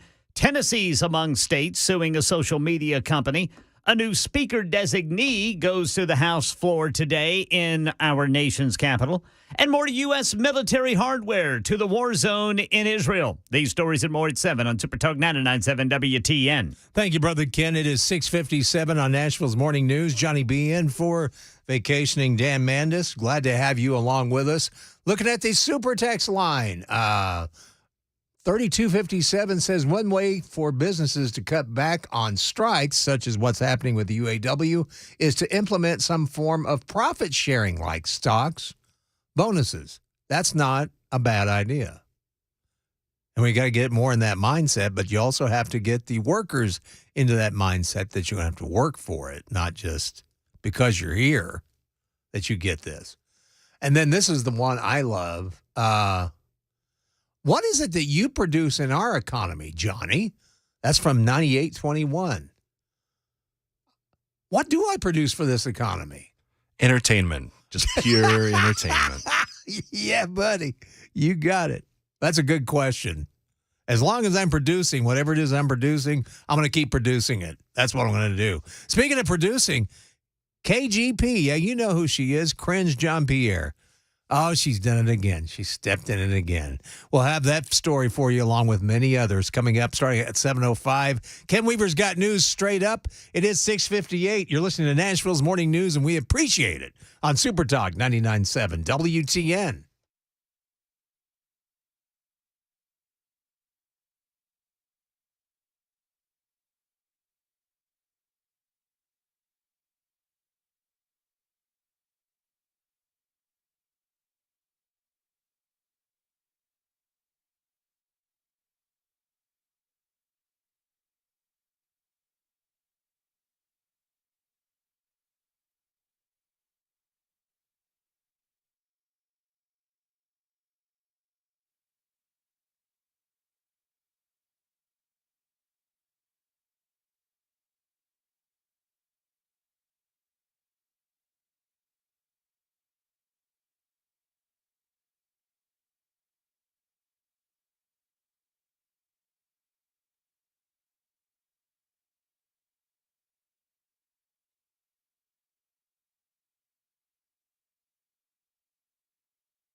Seven o'clock on the dot this Wednesday morning. I'm Ken Weaver with your top stories. Full forecast and traffic in 5 minutes. And right now in Tennessee, the Waffle House on Stewart's Ferry Pike in Donaldson is an active crime scene. Here's Channel 4's Joyland Bukovac. Two men were sitting at a table when a man walked up to their table and starts arguing with them. He then takes out a handgun, pulled the trigger twice, shooting one of the men in the shoulder. That victim and the person he was with, they were able to fight the gunman, taking the firearm away from him. Yeah, police say they took the gunman and two women he was with into custody. Elsewhere in Nashville, the manhunt for the Laverne police officer shooting suspect John Drake Jr. ended in Edgewood last night. Metro Police spokesman Don Aaron says Drake Jr. took his own life after holding two people at gunpoint, stealing their car, crashing, and then running behind a house and hiding in a shed. At the request of District Attorney Funk, the Tennessee Bureau of Investigation will investigate Drake's death, the apparent suicide, and will be reporting its findings to General Funk. John Drake Jr. was on the run since Saturday. He was the estranged son of Nashville Police Chief John Drake, whom the chief had said he had had no contact with for many years. The election is over in Franklin, where Mayor Ken Moore wins another term. This is a great victory for Franklin, Tennessee. The people of Franklin have spoken and said, we're not going to put up with that divisiveness, hate, anger that we've seen during this election. Moore beat Alderman Gabrielle Hansen, who drew national attention to the race after getting the support of self-proclaimed neo-Nazis. Right now in our nation's capital, another speaker designee headed for a full House vote today. Republicans in the House are projecting unity after selecting Louisiana Congressman Mike Johnson as their nominee for House Speaker. Johnson getting 128 votes, but 44 Republicans voted for others, including Kevin McCarthy, who was ousted from the job 3 weeks ago. That's Ike Jaichi reporting. Israel-Hamas war update. More American air power arriving in the Middle East, including F-16s from the New Jersey Air National Guard, a group known as the Jersey Devils. Last week, the USS Carney shot down missiles and drones over the Red Sea, launched by Iranian-backed Houthi rebels in Yemen. The Pentagon now confirms those missiles could have reached Israel. Back here in the U.S., mental health experts weigh in after Tennessee and about 40 other states sue Meta. Andrea Fujii says the social media giant accused of deliberately designing features for Facebook and Instagram that gets kids and teens hooked. The focus is really on how Meta has designed its products. Dr. Delaney Rustin examined teens, social media, and mental health for her documentary, Screenagers Trilogy. Teens go to social media to get support with their friends, and yet they end up staying on it so long they feel worse. The states claim Meta knowingly uses algorithms to keep young users on the platform. Meta has says it's offering more resources to keep children safe online. They argue that the lawsuits improperly seek to regulate content. Market Numbers Report. Market Numbers brought to you by Beacon Capital Management. Online at beaconcm.com. Futures are mixed ahead of the opening bell on Wall Street. Dow futures up 66, S&P down 12, NASDAQ down 68. That's the latest news. Traffic and weather next. I'm Ken Weaver, WTN News.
Top of the morning to you. It's 7:08 on Nashville's Morning News. Dan Mandis is out. Johnny B sitting in for Dan this morning, along with Ken Weaver in the newsroom, Mason Fleming in my usual spot. And you can join us as well at 615-737-9986. You can super text us. Also watch us on Super Talk TV, which is on Facebook Live, YouTube, X, Twitch, and, of course, our own website, 997WTN.com. And you can check out all the proceedings there. Why you would, I have no idea because, well, I, for one, have a great face for radio. 7:09 on this beautiful Wednesday morning. Thank you. It's Wednesday morning, is it not? Yes. I've lost count of my days. Dan has thrown me off. But anyway, if you didn't know, the Republicans have chosen a new nominee for House Speaker. This time it's Representative Mike Johnson, Republican out of Louisiana. He's a lower-ranked member of the House GOP leadership team. And when the House convenes at noon tomorrow ahead of a floor vote, Johnson's going to need almost all Republicans in the public roll call to win the gavel. So we'll find out tomorrow for sure. But a lot of people feel like this is one that's going to stick. We'll have to wait and see on that. And if you don't think former President Donald Trump was involved, oh, wow. He followed up his social media post basically going after Representative Tom Emmer, a Republican out of Minnesota, and his bid for House Speaker. Trump placed phone calls to a myriad chamber of Republicans to express his dislike for the majority whip, according to Politico. And they said just like that, Emmer's run for the number one in the House was over hours after it ended. According to Politico, this is what Trump told the confidant. It's done. It's over. I killed him. Probably not the best choice of words there, Donald. But anyway, that's what he said. His decision to derail Emmer's bid came 24 hours after he told reporters in New Hampshire that he was trying to stay out of that as much as possible, but they'll get it straightened out. And he said about Emmer that he said, I got along with him. I got along with all of them. A lot of good people. Emmer even tried to extend the olive branch in a social media post last Monday night, I should say, responding to the video of Trump's remarks. He said, if my colleagues elect me Speaker of the House, I look forward to continuing our strong working relationship. So, Donald Trump, if you saw Emmer get the nomination, then quickly, right afterward, it ended. He took his name out of it, and that's what happened is the Donald got involved, even though he said he wasn't going to. But anyway, Karine Jean-Pierre, she's in the news again. And this is what has happened. This ordeal began. She got herself in some hot water. She was asked about President Biden's level of concern about anti-Semitism, which a lot of people feel has bubbled over across America since Hamas terrorists invaded Israel on October 7th. And I think you'd have to be blind to see that that isn't going on.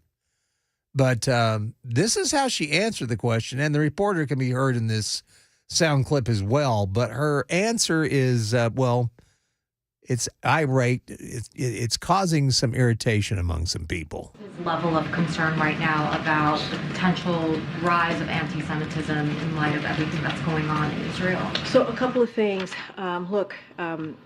We have not seen any credible threats. I know there's been always questions about credible threats, and so just want to make sure that that's out there. But look, Muslim and those perceived to be Muslim have endured a disproportionate number of hate-fueled attacks.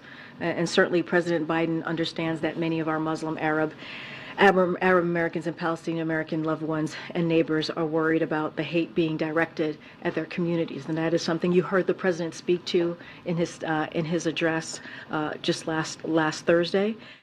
So she never answers the question. If you heard her, all she brought up was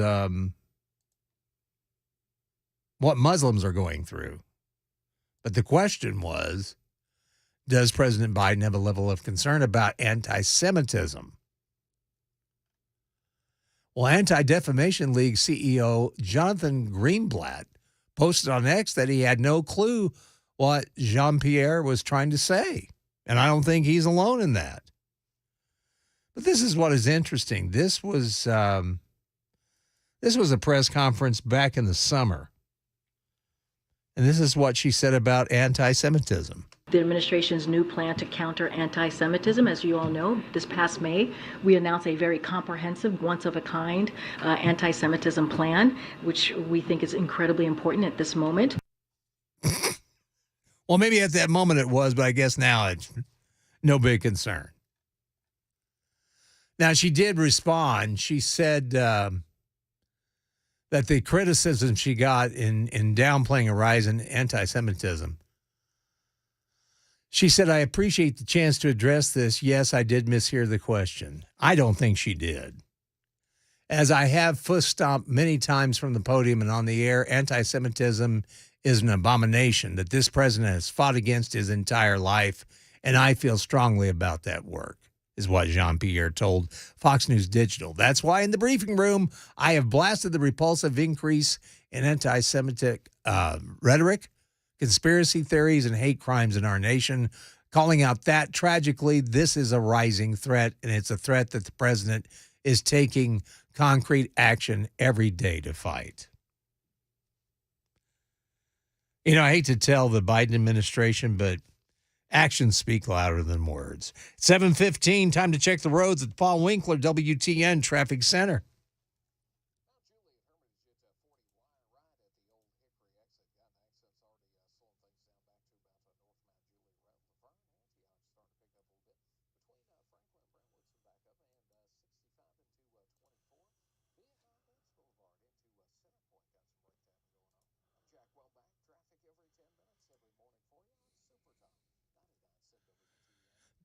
Thank you much, Jack. Looks like it's going to be a partly cloudy day with a high near 80 degrees. Right now, we're at 55. Clear skies on Nashville's Music Row at Super Talk 99.7 WTN. Got more in the news, and oh boy, is this great. Let's see. Anyway, I don't know if you heard about Sheila Jackson Lee, but you may have remembered this, where she was caught on tape talking to, some staffers. And a lot of it had to be edited out. But, this is what the tirade sounded like. Okay, so when I called Jerome, he told me to sit up there like a fat-ass, stupid idiot, talking about what the he doesn't know. Okay? Both of y'all are up an F. It's the worst that I could have ever had put together. Two big-ass children. Fucking idiots. Serve no purpose. Ain't managing nobody. Nobody's respecting them. Nobody gives a shit about what you're doing. And you ain't doing shit. And this is an example of it. I gave it to Jerome. This is not child's work. Okay? All right. Well, anyway, she has responded to this. Of course, she's running for mayor of Houston. I wonder if she'll get as many votes as what's her name down there in Franklin. Anyway, she's running to be Houston's next mayor, Sheila Jackson Lee, representative out of Texas, Democrat. She's expressed regret and said that everyone deserves to be treated with dignity and respect. In the recording, which was sent anonymously to multiple news organizations last Friday, the woman on the tape does sound like Sheila Jackson Lee, even though she claimed, she never does say whether it's her or not. The 95-second recording, the woman berates the staffer that she's talking to and another staff member who she described as a fat A stupid idiot. In a statement released Monday night, Jackson Lee did not directly admit the woman in the recording was her, but said she wanted to express to the people of Houston that I strongly believe that everyone deserves to be treated with dignity and respect, and that includes my own staff. Does this include the Donald Trump supporters that you wanted people to give a hard time to? She goes, I know I'm not perfect. I recognize that in my zeal to do everything possible to deliver for my constituents. I have in the past fallen short of my own standards, and there's no excuse for that. By the way, she's been in Congress since 1995. which I find very surprising. And it really bothers me with voters. She blamed the release of the recording, which was sent out days before the start of the early voting Monday in the November 7th election, on her main rival in the mayoral race, Democrat State Senator John Whitmire. She said, to anyone that has listened to this recording with concern, I'm regretful and hope you will judge me not by something trotted out by a political opponent that worked to exploit this. Sue Davis, who's a spokesperson for Whitmire, said that his campaign had nothing to do with the recording. She claimed it's the mark of a desperate losing campaign to make this weak attempt to try to change the narrative from what is on the recording. There are 18 candidates vying to be mayor in Houston, and they're seeking to replace a Democrat mayor, Sylvester Turner, who has served 8 years, cannot run again because of term limits. So Sheila Jackson Lee, another of the political ilk, saying, I'm sorry, so sorry. It's hard to get away, though, from recordings, and especially when they sound like you. Unbelievable. More insane. In fact, I got a story that's pretty crazy out of Nashville. A woman tries to film some carjackers, some guys that are stealing cars. And it doesn't end up well. Luckily for her, it did, but it could have been far worse. We'll tell you about that coming up on Nashville's Morning News. It is on Super Talk 99.7 WTN. Hey everybody, Dan Mattis with Nashville's Morning News on WTN. I'm here at the Nashville Rescue Mission doing the interviews that I look forward to doing every single year. These are incredible stories of people who have had amazing recoveries. Thanks to this amazing facility, they are able to get clean and lead a more productive life. The date of our annual radiothon is going to be Monday, November 20th. Listen in and please donate. You can get more information at 99.7 WTN, including a link to the website for Nashville's Rescue Mission.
Someone opens fire in a Waffle House in Nashville. Still an active crime scene there in Donaldson. The manhunt for the son of Nashville's police chief ends in Nashville. Franklin voters have spoken. There's another speaker nominee in our nation's capital, and more countries sending military hardware to the war zone near Israel. These stories and more at 7:30 on Super Talk 99.7 WTN. Thank you, Brother Ken. It is 7:27 on Nashville's Morning News. Dan Mandis off this morning. Hopefully be back soon. Johnny B in his place, along with Ken, and, of course, Mason Fleming along with us as well.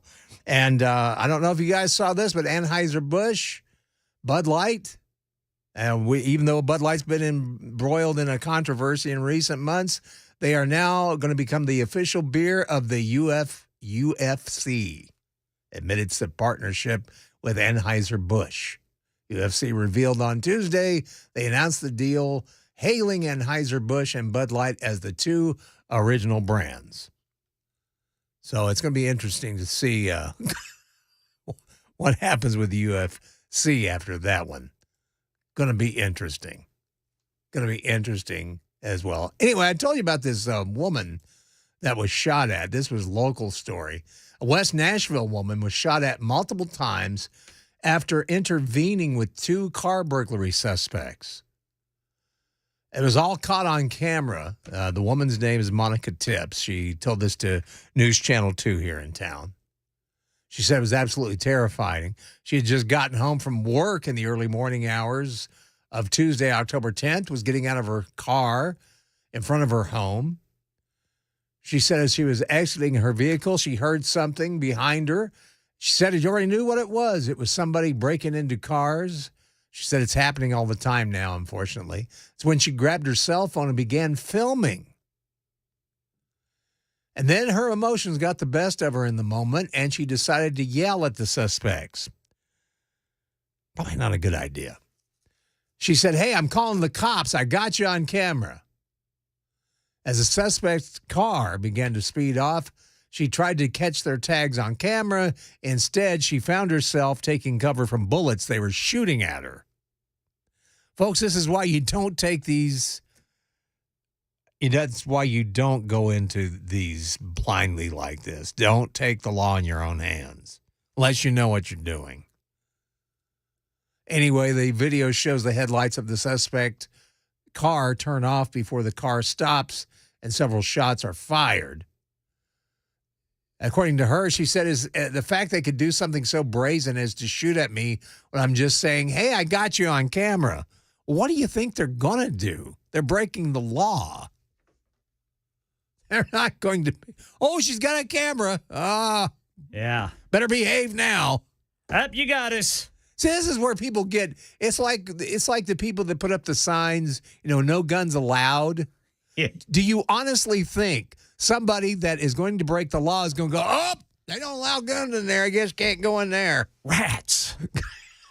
They put a sign up. Yeah. Oh, darn. I can't break into this store. Unbelievable. It's time for the news with our buddy Ken Weaver on Nashville's Morning News on Super Talk 99.7 WTN.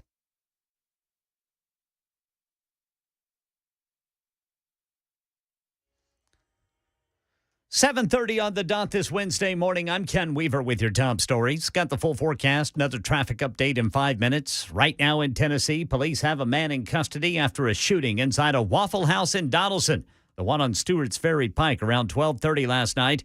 Witnesses say two men were at a table when a man walked up, started arguing, then pulled a gun, pulled the trigger twice. One of the men shot in the shoulder.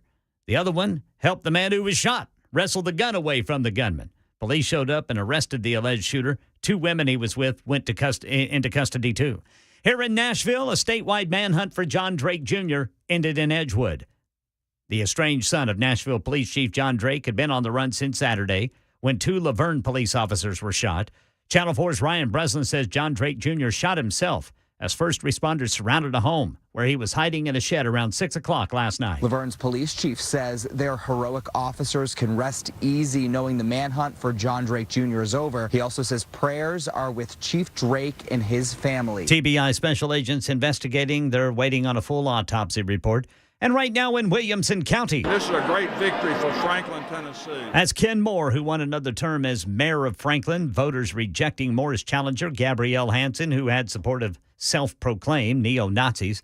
Right now in our nation's capital, Jay O'Brien says another GOP speaker nominee has been chosen. It took Republicans 12 hours to finally coalesce around a speaker nominee, Mike Johnson of Louisiana. Tom Emmer, the number 3 Republican in the House, dropping out because he couldn't get the votes that he would need to win on the House floor in a vote. Floor vote later today for Mike Johnson. Israel-Hamas war update. Andrew Dembert says day 19, new threats from Iran. The Pentagon revealing 13 attacks on U.S. military bases in Iraq and Syria in the last week, with dozens of minor injuries. An Iranian-backed militant group claims U.S. bases in the United Arab Emirates and Kuwait will also be targeted in response to the Israel-Hamas war. And Australia is sending in 2 additional transport planes to the Middle East in case an evacuation becomes necessary. That's the latest news, traffic, and weather next. I'm Ken Weaver, WTN News. We really are passionate about our state. It's so beautiful, and we just want people and all Tennesseans to help us keep it that way. We really want to make sure that, our beauty, and from, west to east to even middle Tennessee, we want to make sure it's nice and clean for everyone to enjoy. I like to get people to volunteer and to get out there and keep our world clean, man. Litter's disgusting. No one likes it. That's right. That's right. Yeah, if you ask my wife, I've always said, keep Tennessee beautiful. That's kind of been, I think I found a T-shirt or something a long time ago. It's that marketing. Yeah. Really good job. It's like, yeah. I like that. Yeah. I mean, there's no sense in throwing your trash out the window or when you're hunting or fishing, leaving the trash there on the bank or whatever. It's not worth it. Currently, there are 88 million pieces of litter on Tennessee roadways at any given time in this state. Wow. And TDOT currently spends $23 million on picking up the litter, educating about the litter. The Nobody Trashes Tennessee campaign, there's some great videos out there. And I was watching the litter lessons and the show and get to know the Red Plastic Cup. Tell us a bit about the campaign and some of those characters. That's pretty neat. So Red Plastic Cup, he thinks he's a movie star. Uh-huh. He thinks, he's just the greatest thing ever. So he started off with a talk show, and then he got a movie. And in our movie, he got, more characters, and we had experts, water quality expert was Sal, the smallmouth bass. Yeah. And his bodyguard is Trash Watch. And if, we can go into Trash Watch a little bit too, but love Trash Watch.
Top of the morning to you, 7:39. It is Nashville's Morning News. We're so happy you chose to join us this morning. Dan Madness is off. Hopefully be back soon. Johnny B in his place, along with Ken Weaver and Mason Fleming.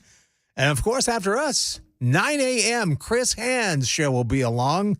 Of course, you'll get a little bit of him during the Gang of Four at 8:35. 12 noon, it's Murphy Show. Matt Murphy along with Bell, and that ought to be a lot of fun. And then for your drive home, the drive itself with Brian Wilson and Chris and Mac. That'll be a lot of fun as well. So why turn the channel? Keep it right where you've got it. Super Talk 99.7 WTN. You can participate, 615-737-9986. That's the big Super Text line, and we love that too. And if you like to watch on Super Talk TV, I understand it's working this morning. You can catch it on Facebook Live, YouTube, X, formerly known as Twitter, Twitch, and, of course, 997WTN.com. You can check out more. Let's go to the Super Text line, 3556. We were talking about Anheuser-Busch, going along with a new sponsorship. And 3556 said Anheuser-Busch trying to butch up their image. Yes, I guess that's what they're doing. Also, we were talking about the lady that in Nashville, in West Nashville, she got in front of two car burglary suspects with a camera, her phone, and she was filming them. That alone was dodgy to do, but then she started telling them, yelling at them that she had them on camera, she was calling the police, and I said that probably wasn't the smartest thing to do. And I said something to the effect of take the law in your own hands. Sometimes you have to, but you have to be prepared, trained, so to speak. And that's what 2308 wanted to say. How is she taking the law into her own hands? Your logic is why this stuff keeps happening. No. Why this stuff keeps happening is that we have a shortage of police officers. The problem that I have with her is that she was taking her life into her own hands because she had nothing to basically protect herself with. All she had was a camera, a telephone camera. Now, if it's one thing, if she's, taking a video of them to stay safe, I wouldn't have said anything. But instead, her emotions got the best of her. She's lucky she didn't get killed, because a few of those bullets hit close to her.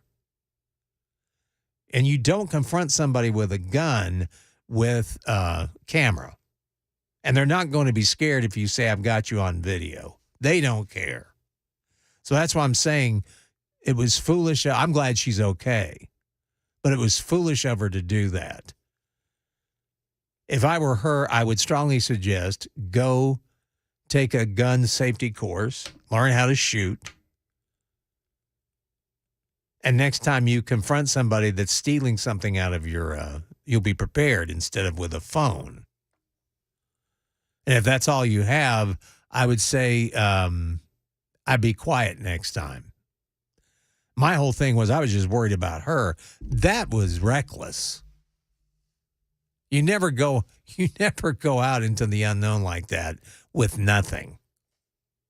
When you see somebody stealing something, it's one thing to be filming them, but to announce to them that you're filming them, that's not a very bright thing to do. So that's what I meant about if you're going to take the law into your own hands, be responsible, be trained, be prepared. If you're not, don't walk into danger like that.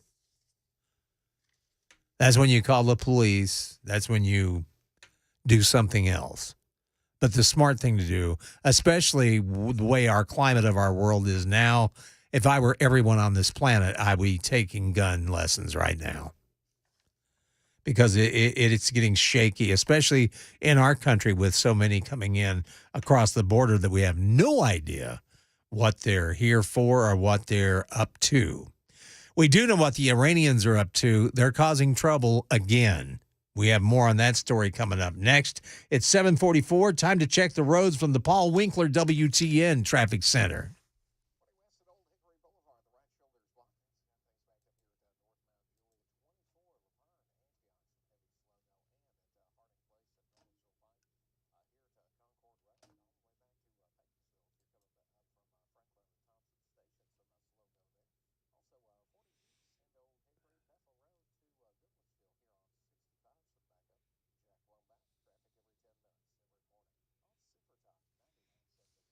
Thank you much, Jack. It's going to be partly cloudy today, kind of a carbon copy of yesterday, high near 80.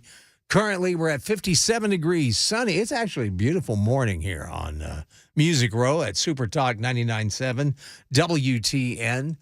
And, of course, Iran is causing problems once again. And let me tell you something. This is nothing new, what I'm going to be telling you, because I've heard reports, and I can't really they're from people that served that I trust. But I've talked to several that have served saying that Iran has always done some sketchy things to the U.S. whenever we're overseas. One gentleman told me that, and he was sleeping during this, so he didn't get to witness it, but he said apparently they had shot a missile close to their ship. He's in the Navy.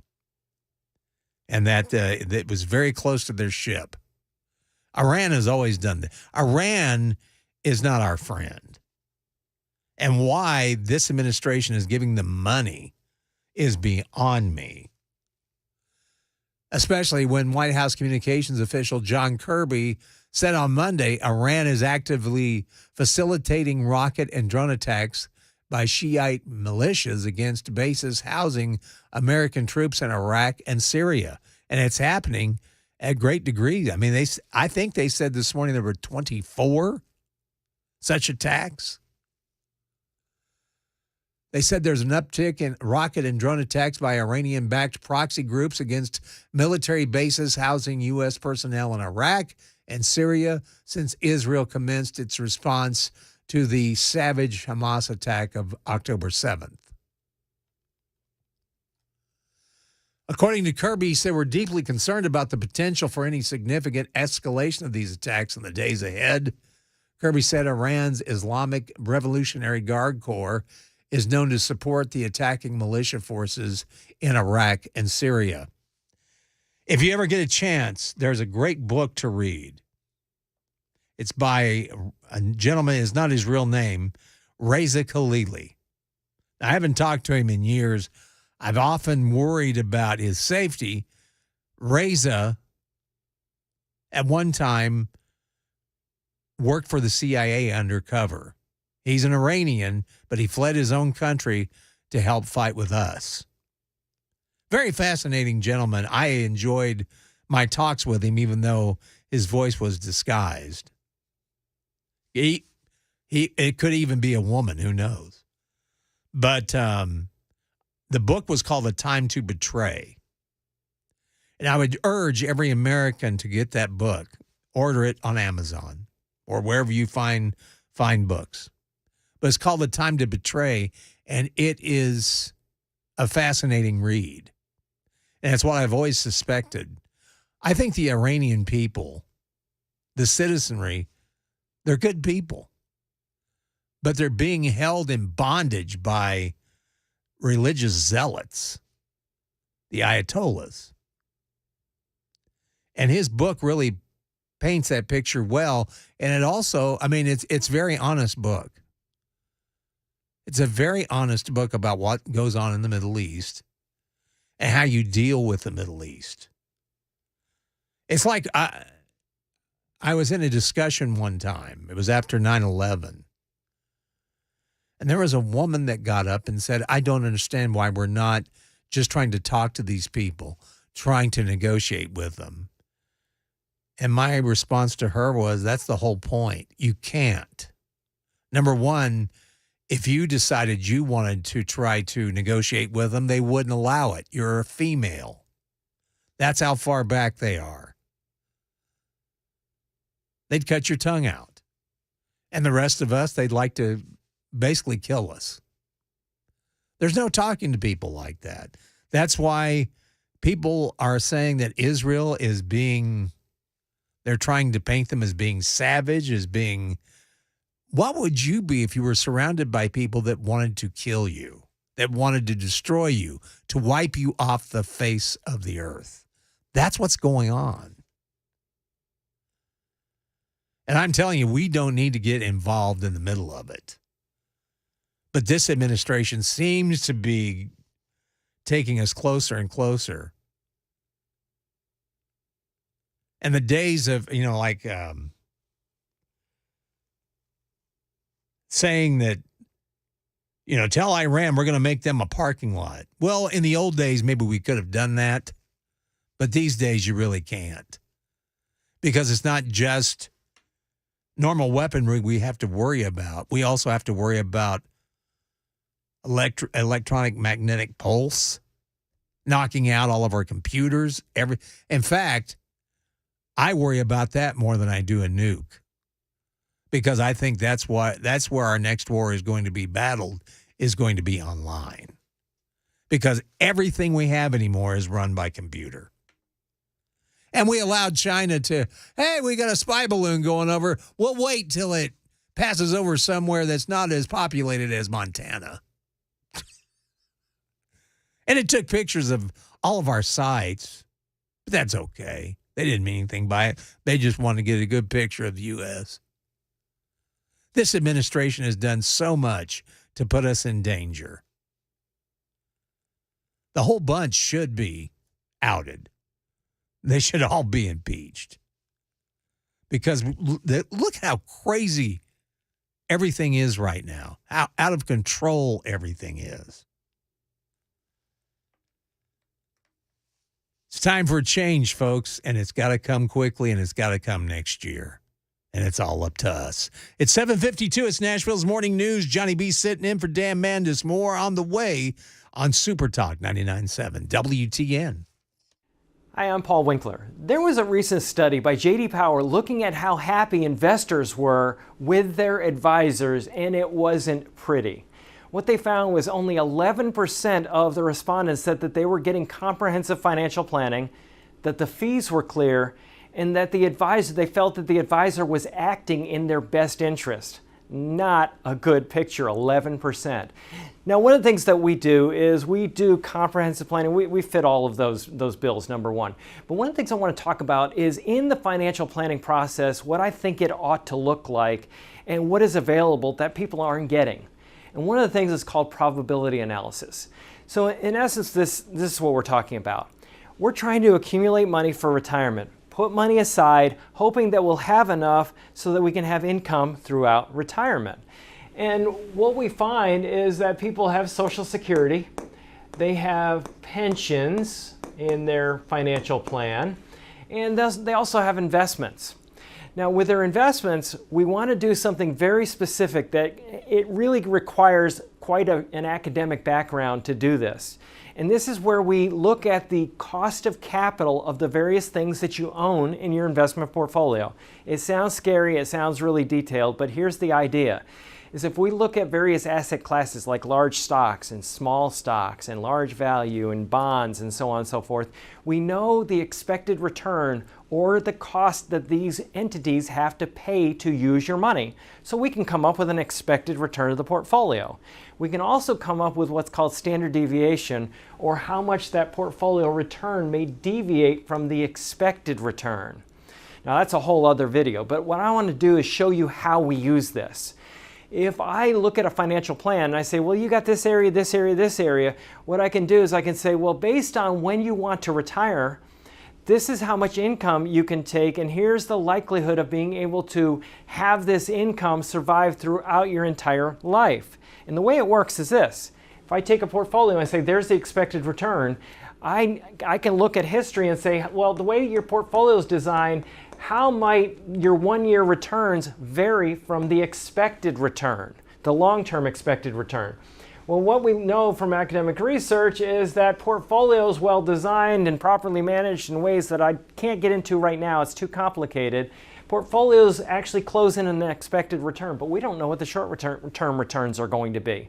So what we do is we project out and say, well, what if the return that happened in 1936 is followed by the return that happened in 1975, which is followed by the return in 1995, or what if it's reversed? What if they happen in different orders? And we can do 1,000 iterations, different variations on when those and how those returns may come in.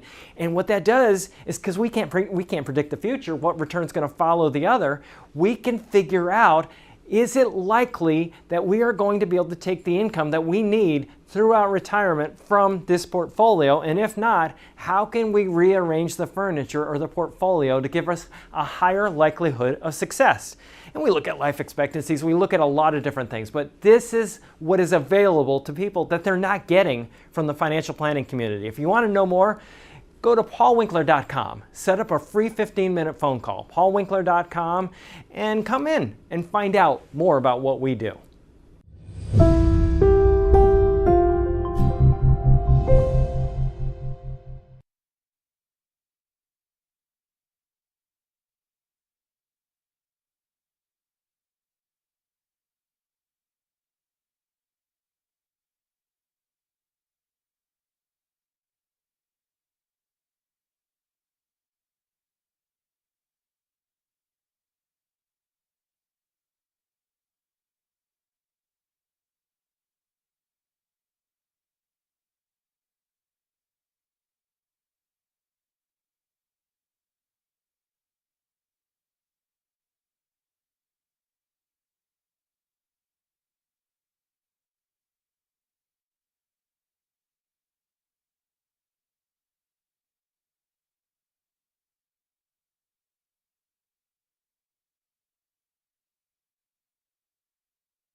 That gunman opens fire at a Waffle House here in Nashville. The manhunt for the Nashville police chief's son is over.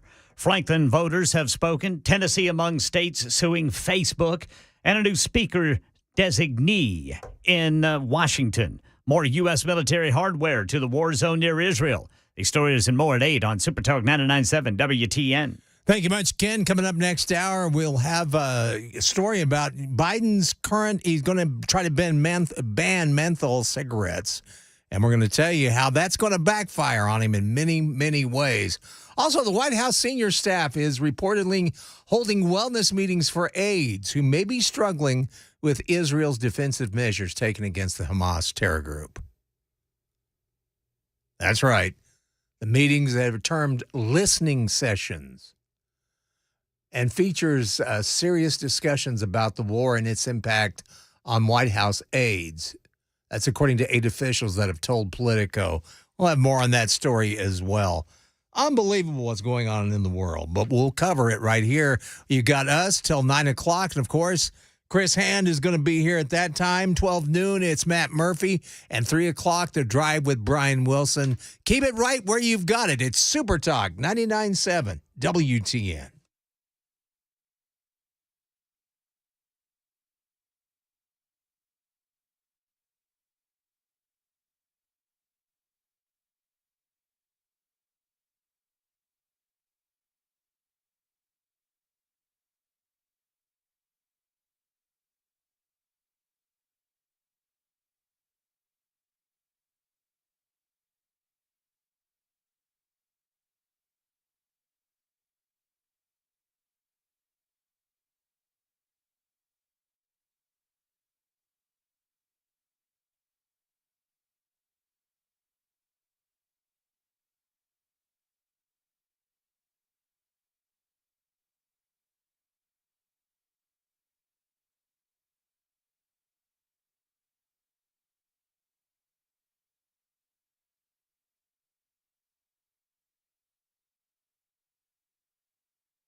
It's 8 o'clock on the dot. I'm Ken Weaver with your top stories. Full forecast and traffic in 5 minutes. Right now in Nashville, a Waffle House in Donaldson is a crime scene. A man walked up to two other men at a table around 12:30 last night. There was an argument, then a gun was pulled, at least 2 shots fired. One of the men at the table shot in the shoulder. Channel 4's Joylyn Bukovac says the victim and another man wrestled the gun away from the shooter. Now, the man who's accused of pulling the trigger, he is in police custody right now. Metro Police say they were also able to take 2 women that he was with into custody for questioning. The man who was shot going to survive. Here in Nashville, the statewide manhunt for the Laverne police officer shooting suspect is over. Metro Nashville police spokesman Don Aaron says John Drake Jr. stole a car at gunpoint before crashing it in Edgewood and running behind a house to hide in a shed. While the officers were surrounding the residence to contain the shed, a gunshot was heard, and it appears that he has died from a self-inflicted gunshot wound. John Drake Jr. was the estranged son of Nashville Police Chief John Drake. TBI special agents will investigate and await a full autopsy report. Right now in Williamson County, Ken Moore has won another term as mayor of Franklin. This is a great victory for Franklin, Tennessee. The people of Franklin have spoken and said, we're not going to put up with the divisiveness, hate, anger that we've seen during this election. Voters rejected Moore's challenger Gabrielle Hansen, who had support of self-proclaimed neo-Nazis. Tennessee is among 42 states suing Facebook's owner Meta, alleging the social media giant actively harmed young people's mental health. Here's Stanford Dr. Delaney Rustin. Many teens go to social media to get support with their friends, and yet they end up staying on it so long they feel worse. Meta has said it's offering more resources to keep children safe online. They argue the lawsuits improperly seek to regulate content.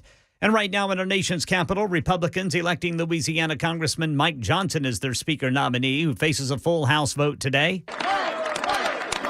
Republicans in the House are projecting unity after selecting Louisiana Congressman Mike Johnson as their nominee for House Speaker. Johnson getting 128 votes, but 44 Republicans voted for others, including Kevin McCarthy, who was ousted from the job 3 weeks ago. Saiki Jaiji reporting. Israel-Hamas war update. More American air power arriving in the Middle East, including F-16s from the New Jersey Air National Guard. That's a group known as the Jersey Devils. Market numbers report. Market numbers brought to you by Beacon Capital Management, online at beaconcm.com. Dow futures are up 64, S&P down 14, NASDAQ down 77. That's the latest news. Traffic and weather next. I'm Ken Weaver, WTN News.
Good morning. 8:07 is Nashville's morning news. Dan Mandis is off, hopefully back soon. Johnny B in his place, along with Ken Weaver in the newsroom, Mason Fleming in the control room making this thing fly. And you, of course, can get involved as well with the super text line, 615-737-9986. A lot of you have. We sure appreciate it. You can also catch us on Super Talk TV. Those that want to see some guy that should, be on a radio station somewhere hidden, yours truly. You can catch it on Facebook Live, YouTube, X, formerly known as Twitter, Twitch, and 997WTN.com. Hey, if it happens to be your birthday today, we wish you a happy birthday. Happy birthday, dear Valen. Whatever your name is. So anyway, happy birthday to you if it is your birthday. Johnny B in, and of course, we've got Super Talk all day long. We've got Chris Hand coming up at 9 a.m., 12 noon. My buddy, Matt Murphy, will be along with Bell. And then on the drive home, you get the drive with Brian Wilson, along with Chris Weber and, of course, Mac Morey. And that is always fun. Now, since last night or since this morning, whatever, it may sound like I'm bored with this, and I totally am, but the Republicans have now chose their latest nominee for Speaker. His name is Representative Mike Johnson. He's a Republican out of Louisiana. He's their next choice. And he's a lower-ranked member of the House GOP leadership team. He's the fourth Republican nominee, which has become a crazy cycle ever since Kevin McCarthy's ouster as GOP as they jockey for power. When the House convenes tomorrow at noon, ahead of a floor vote, Johnson, who won the majority behind closed doors, will need almost all Republicans in the public roll call to win the gavel. And, of course, this has been the problem through this whole thing. You have far-right members that won't accept a more traditional speaker and moderate conservatives who don't want a hardliner. Now, while Johnson had no opponents during the private roll call, some 24 Republicans did not vote, more than enough to sink his nomination. And I can tell you behind the scenes, and I've not been told anything officially, but just talking to some of these people, I can tell that they are weary, that they are tired of this. And I totally get it. It's not a good look, especially right now when there's so many things we really have to deal with. Ever since this has started, if you've noticed, all of the shady money dealings of Joe Biden, Hunter Biden, James Biden, all the Bidens, well, it's all of a sudden taken a back page, hasn't it? These are things we need to be working on now. We need to be unified, and it's not happening. So hopefully this is the right man for the job, and hopefully it will end up with him being the speaker. Now, Trump wasn't big on Emmer, who had won the nomination for a while yesterday. Then he withdrew his name. As Trump left the courtroom in New York where he faces business fraud charges, he said his unendorsement must have had an impact on Emmer's bid. According to Trump, he said he wasn't MAGA. House Republicans returned behind closed doors where they spent much of their time desperately searching for a leader who can unite the factions, reopen the House, and get the U.S. Congress working again. And everybody's attention quickly turned to Johnson, who's 51. He's the second highest vote getter on Tuesday morning's internal ballots. He's a lawyer that specializes in constitutional issues. He has rallied Republicans around Trump's legal effort to overturn the 2020 election. He's very much a Christian man who's really an evangelical. So I don't know what's going to happen. It's going to be interesting to see if the hardliners like him, if the moderates like him. But I think the Republican Party needs to get it together and unify because there's too many serious issues that we're facing right now. And the longer that this goes on, that this soap opera goes on, the more it's taking away from the job that needs to get done, which is number one. The number one thing that should be on our minds right now is to get this administration out of office because, my gosh, man, they are dangerous. I had one super texter claim I was making up a story about people from enemy countries getting into our country illegally, saying I didn't know what I was talking about, that I was throwing out things that weren't facts. Buddy, I hate to tell you, that is a fact. That is a fact. I have talked to ranchers and people that have lived on the border that have said that they have encountered people from terrorist countries coming into this country dressed as if they're from Mexico. But yet when they were questioned, all of a sudden there was a Middle Eastern accent. And it's not just me, it's been other outlets as well. So good try. Nice job. But no, that's a fact. And you better wake your butt up because it's happening in our country. It's happening in our backyard. And it's a time when we're at a very serious point in our world. I mean, our own military men are being attacked right now overseas by people that are friendly with Iran. And to think it won't happen here is really childish and very misguided, especially with an open border like we have.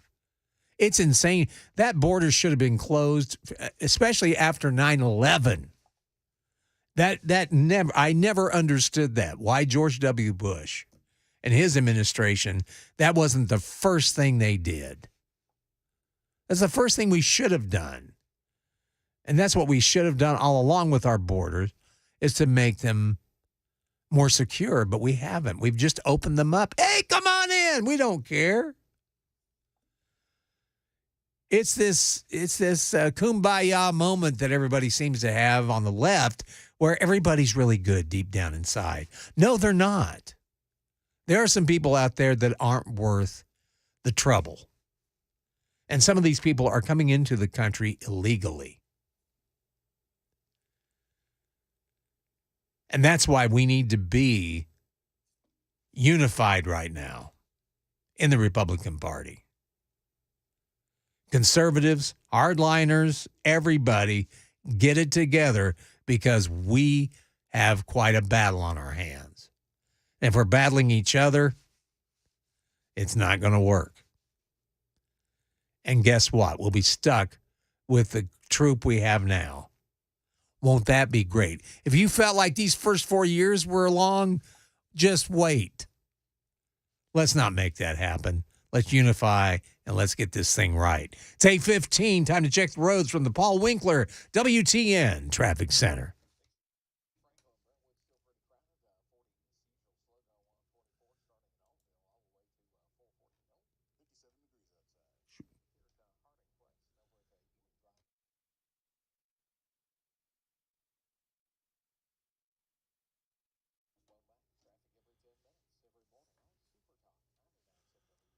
Thank you, Jack. Going to be partly cloudy today. If you liked yesterday, you're going to get much of the same today. High will be near 80 degrees right now, 57 degrees at Music Row at Super Talk 99.7 WTN. Beautiful sunshine out there, too. And we got a lot more in the news to cover. You have former Governor Chris Christie. Of course, he's a candidate for the 2024 Republican presidential nomination. He was on CNN's Situation Room. And he says he believes President Donald Trump is going to face real jail time. He talked to Wolf Blitzer.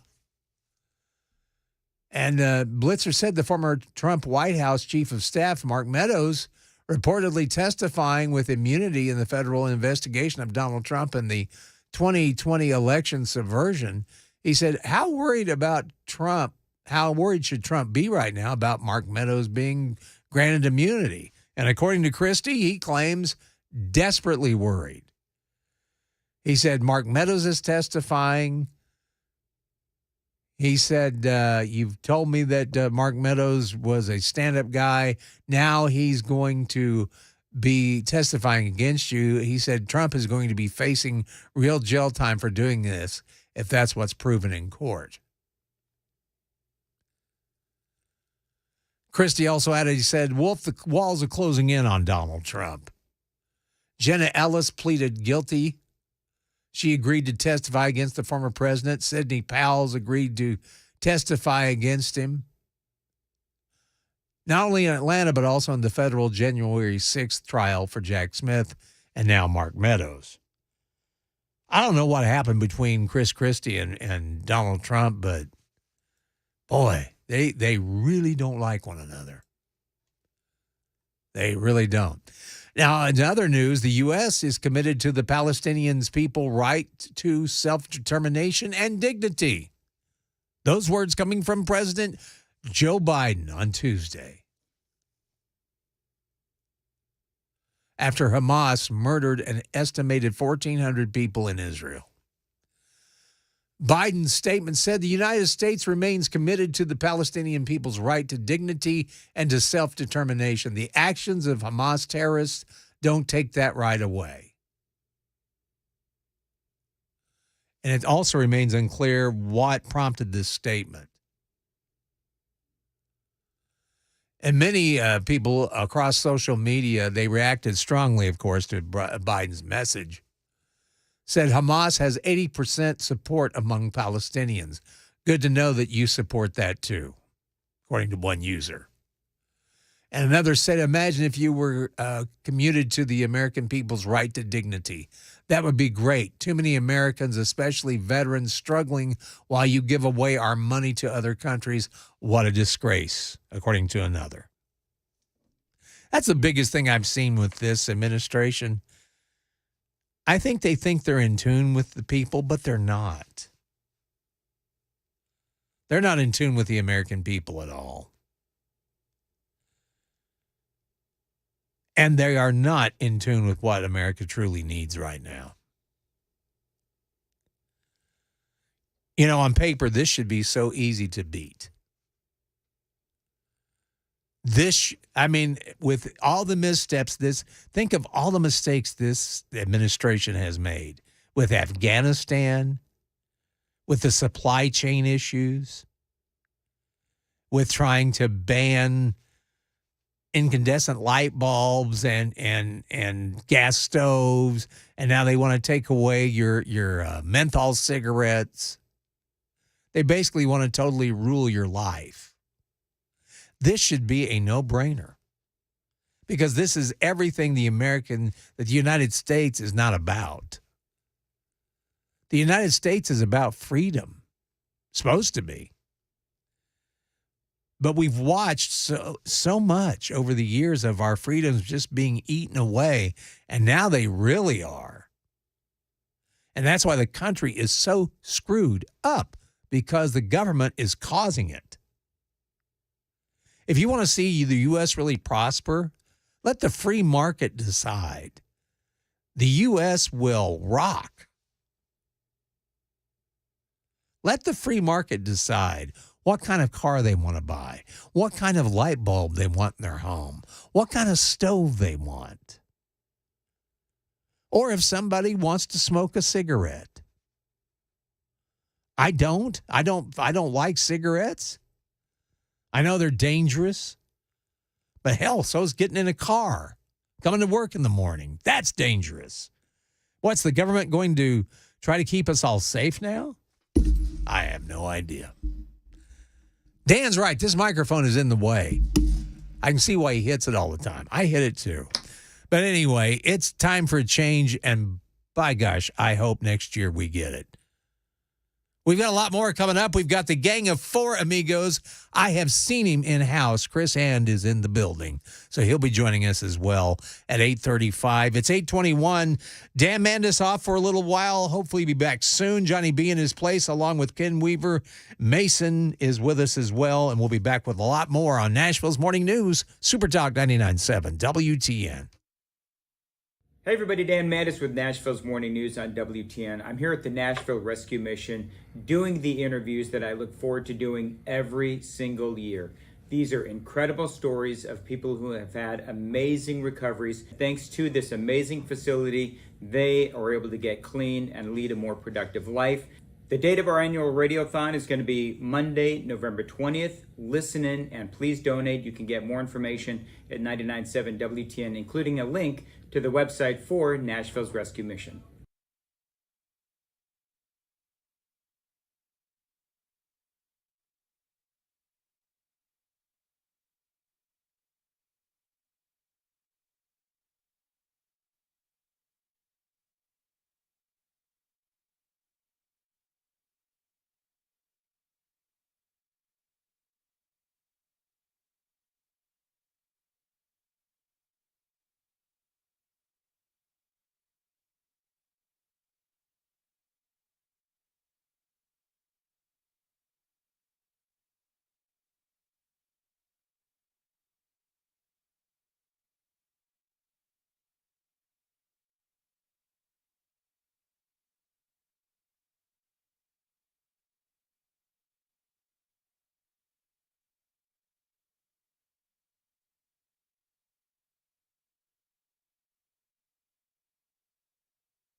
Word of a big meeting of all the terrorist groups targeting Israel. We'll tell you about it at 8:30 on Super Talk 99.7 WTN. Well, thank you much, Ken. Coming up next, it's the Gang of Four Amigos, 8:35. Be waiting for that on Nashville's Morning News. Johnny B. in for Dan Mandis.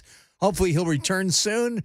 The news with Ken Weaver is right now on Super Talk 99.7 WTN.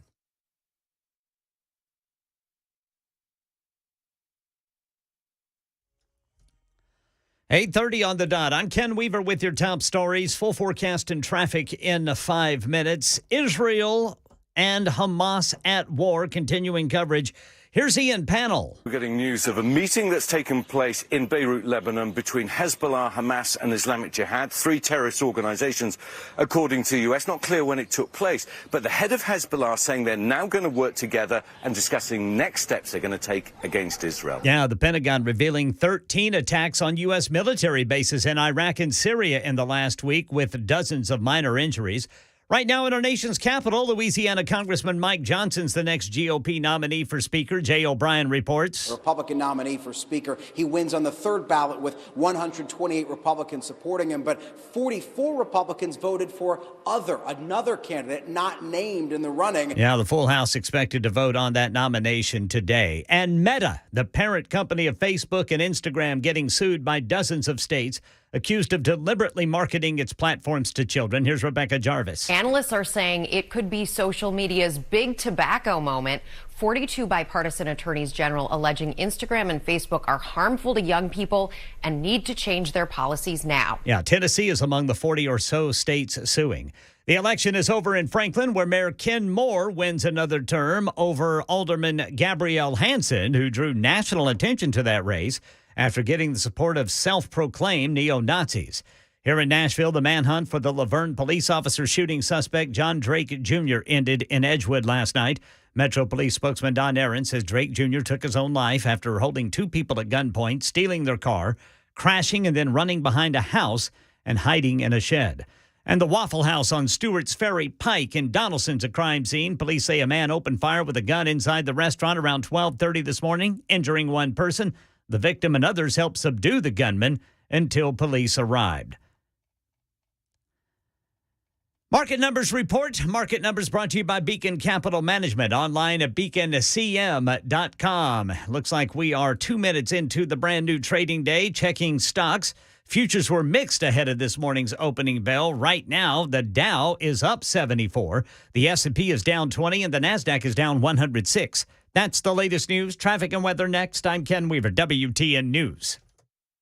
We really are passionate about our state. It's so beautiful, and we just want people and all Tennesseans to help us keep it that way. We really want to make sure that, our beauty and from, west to east to even middle Tennessee, we want to make sure it's nice and clean for everyone to enjoy. I like to get people to volunteer and to get out there and keep our world clean, man. Litter's disgusting. No one likes it. That's right. Yeah, if you ask my wife, I've always said, keep Tennessee beautiful. That's kind of been, I think I found a T-shirt or something a long time ago. It's that marketing. Yeah. Really good job. It's like, yeah. I like that. Yeah. I mean, there's no sense in throwing your trash out the window or when you're hunting or fishing, leaving the trash there on the bank or whatever. It's not worth it. Currently, there are 88 million pieces of litter on Tennessee roadways at any given time in this state. Wow. And TDOT currently spends $23 million on picking up the litter, educating about the litter. The Nobody Trashes Tennessee campaign, there's some great videos out there. And I was watching the litter lessons and the show and get to know the Red Plastic Cup. Tell us a bit about the campaign and some of those characters. That's pretty neat. So Red Plastic Cup, he thinks he's a movie star. Uh-huh. He thinks, he's just the greatest thing ever. So he started off with a talk show, and then he got a movie. And in our movie, he got, more characters, and we had experts, water quality expert was Sal, the smallmouth bass. Yeah. And his bodyguard is Trash Watch. And if, we can go into Trash Watch a little bit too, but love Trash Watch.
I swear I'm here. Hang on. It's 8:37. Good morning to you. So glad you chose to join us. On Nashville's Morning News, Dan Manda's taking the day off, so you got Johnny B here. In the newsroom, Ken Weaver. Good morning, boys, yes. And right to my, just straight in front of me, the great Chris Hand, everybody. Oh, how are you hello, doing, brother? sir. How are you? An even better guy, where I'm usually sitting and doing a far better job, I think. Mason Fleming, how are you, sir? I'm good. I appreciate the praise there. I don't know if I deserve it yet, but yeah, you do. Now take it, man. You go. Thank you. You fly with it. You take your praising, Mason. That's right, Mason. You walk around here with your chest pumped out. You say, "Yes, man." Otherwise, we're going to call you under the carpet. That's right. Now you do it. Hey, we talked about this in the 5:30 hour, but since Chris is here, I'd like to bring this up again. Chris, we have some online daters. Oh, that are well, they're trying to trick Taylor Swift fans to date them, and it's a new trend. It's called Swift fishing. Okay. And this is when online daters pretend to be fans of Taylor Swift's music to get dates, or, in other words, to be romantic. And so they say that mentions of Taylor, like on Tinder profiles, have gone up a shocking 44%. So anyway, one woman named Sammy went on a date with a man and introduced him to one of Taylor's albums. The next day, he popped up on a dating app with Anti-Hero listed as his song. Other Swifties, too, have tried to relate to their dates with song lyrics, only to find they didn't know the words. One online dater named Alyssa said, "You cannot put the Eras Tour on as your happy place if you don't know the words to blank space." Oh, yeah, that's a no-no. That sounds like a song right there. Taylor Swift fans in blank space. I don't know. Anyway, you Taylor fans can send your hate mail to me. Well, it's funny. I was talking to Mac Maury. I said, "What are you going to dress up for as Halloween?" I said, "I know you and your girlfriend are probably going to do Travis Kelce, yes, Taylor Swift." And I told him you got to step it up a notch and put a blue Band-Aid on your arm for the Pfizer booster for Travis Kelce. But have you heard that striking actors are being asked to avoid popular Halloween costumes? I have not heard this. So, tell us. The SAG-AFTRA is asking members to stick to the basics this Halloween as the actors' strike is nearing its 100th day. They're asking actors not dress up as popular characters like Barbie or Wednesday Addams or Spider-Man because it would break the strike rules. Oh, boy, that just sounds totally well. That sounds like socialism. It checks out. It definitely checks out. But it's not going to affect Mac Maury in his Travis Kelce costume. Heck no, man. I want to see this. I want to see that blue Band-Aid. That's what I said. Too. I said the blue Band-Aid and a Bud Light will step it up a notch for you, pal. That'll do it, dude. That's what we need. In fact, Mac, what you do is you get into a bathtub full of bubbles with a Bud Light. And play dress up. Just wheeling down the sidewalk. By the way, I saw that old dog again, the oldest living dog. Yeah. I'm not buying it. No. I'm sorry. Fake news. It is fake news. Well, I don't buy it. How old did they say that dog was? Like 31? 31. 31 years old. 31 years, the longest living dog in existence. Yeah, I'm not buying it either. Sorry. Yeah. I think we're going to have to go over there to Portugal and take that person to task. Yes, we are. Have you heard that there's a new oldest woman? Oh, there really? is. There's a new one now. Maria Branias. She is allegedly a teacher. What was that name again? Branias. Branias, okay. Branias. Something like that. Oh. She's allegedly 116. I understand she knows all the words to a blank space. Her Tinder profile is lit.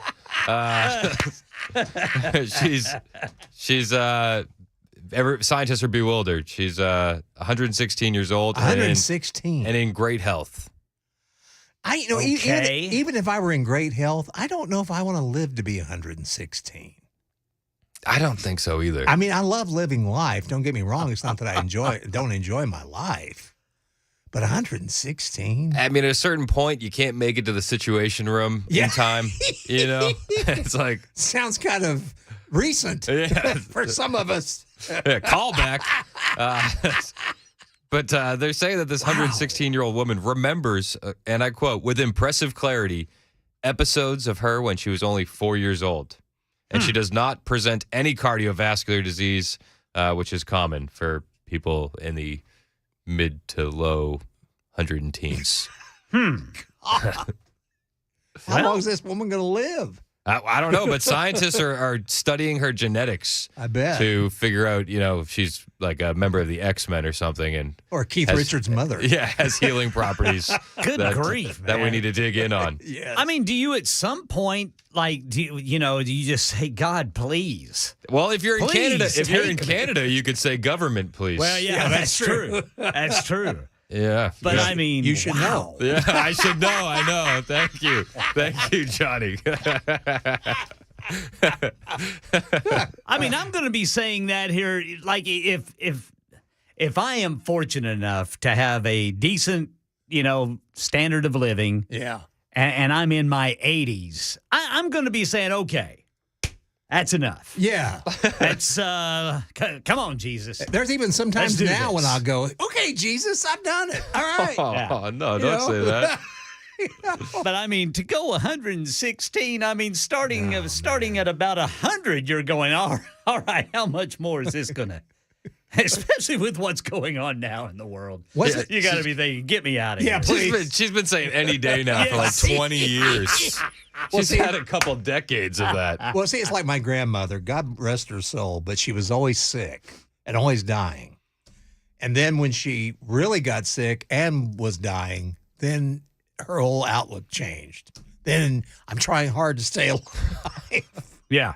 Through her whole life, it was always, I ain't going to be around much longer. Oh.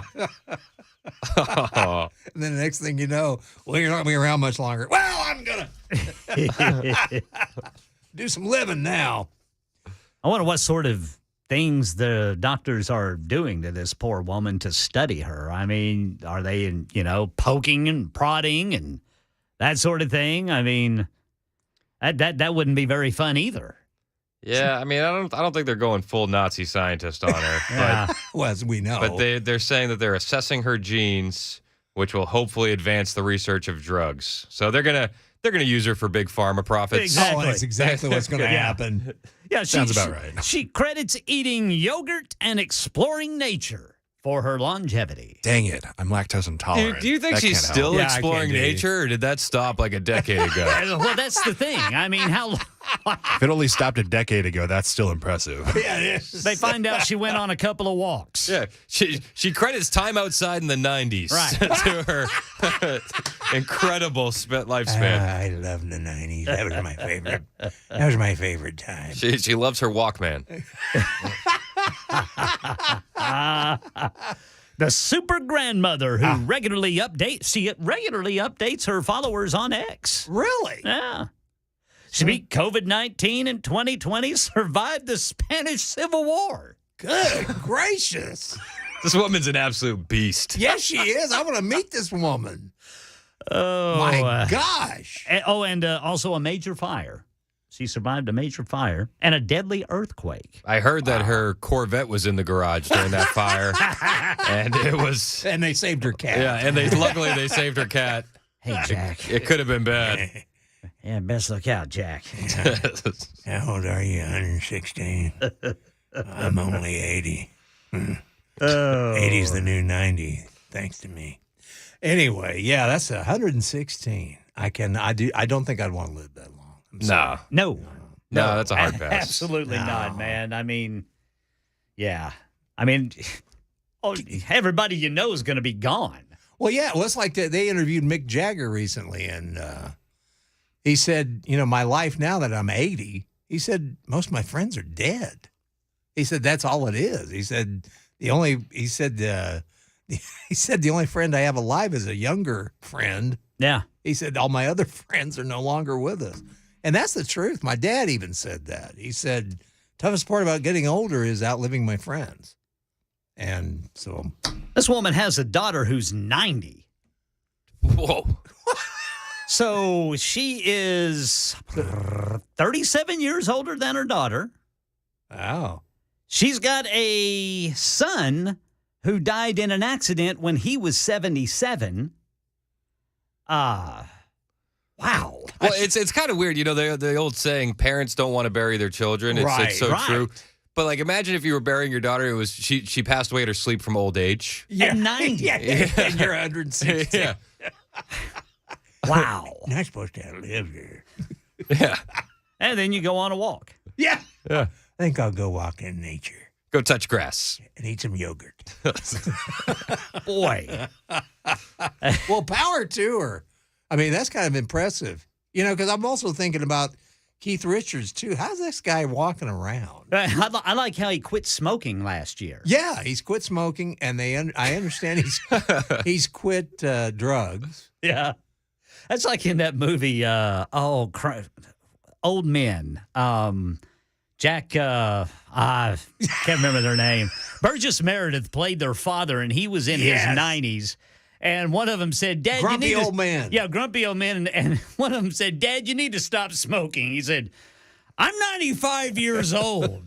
What do I care? Well, it's like my dad after he had open heart surgery. I go up and visit him. He's like 70 years old. I go into the hospital room. And I see all these pizza boxes. And I said, oh, wow, who had pizza? He goes, hell, I did. I went, are you serious? Yes. I said, Dad? I said, this is what put you in here. And he goes, I'm 70 years old. He said, I've lived this long. He said, if you think I'm going to eat bland food the rest of my life, get at it. Yeah. He's not going out like that. And he lived another 10 years. Yeah. There was a comedian, Christopher Titus, and they said, he's like, my dad had a heart attack, so they put him on a light diet. I said, Dad, what are you doing? He's like, I'm smoking Marblites and drinking Coors Light. And he says, I got to follow the doctor's orders.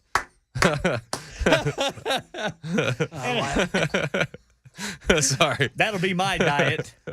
Mine too. I mean, at some point, I loved smoking so much. Like, if I was to be fortunate enough to live as long as some of these people, I'm going to start smoking again. Oh, I will too. I loved it. There's a window in there where it's unhealthy, and then there's a window where it doesn't matter. Yeah, where you don't care. I don't know. I'm not exactly sure where that line is, but I agree with Ken. At a certain point, I'm going back. Well, yeah, you'll find me at some, big concert somewhere, probably smoking a joint when I'm 92. That'll be on our boys' trip to see Journey.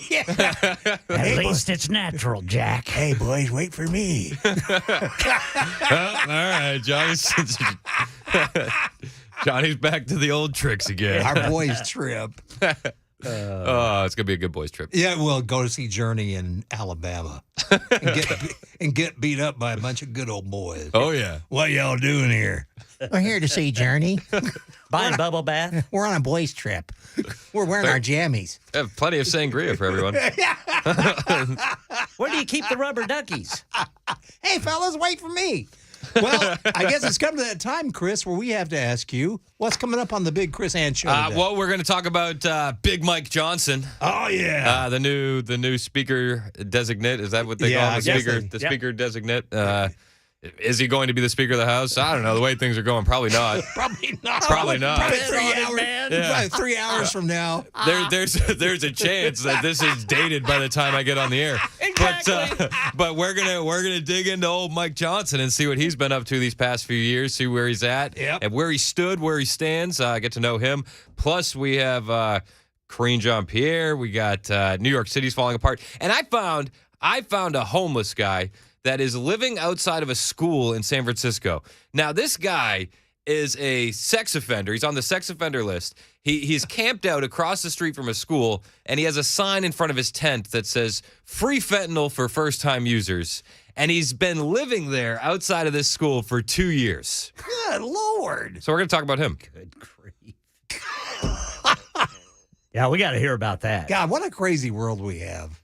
That's why you need this radio station. I read the story. I watched the video and I wasn't surprised. No shock there. I'm not even mad. I'm just disappointed. Things that just go, what can you do? Where was this? Where was this? California? Checks out. Checks out. There we go. It's 8:53. Thanks, guys. Chris Hand's show is up next. Keep it right where you've got it. Super Talk 99.7 WTN. Hi, I'm Paul Winkler. There was a recent study by J.D. Power looking at how happy investors were with their advisors, and it wasn't pretty. What they found was only 11% of the respondents said that they were getting comprehensive financial planning, that the fees were clear, and that they felt that the advisor was acting in their best interest. Not a good picture, 11%. Now, one of the things that we do is we do comprehensive planning. We fit all of those bills, number one. But one of the things I want to talk about is in the financial planning process, what I think it ought to look like and what is available that people aren't getting. And one of the things is called probability analysis. So in essence, this is what we're talking about. We're trying to accumulate money for retirement, put money aside, hoping that we'll have enough so that we can have income throughout retirement. And what we find is that people have Social Security, they have pensions in their financial plan, and they also have investments. Now, with their investments, we want to do something very specific that it really requires quite an academic background to do this. And this is where we look at the cost of capital of the various things that you own in your investment portfolio.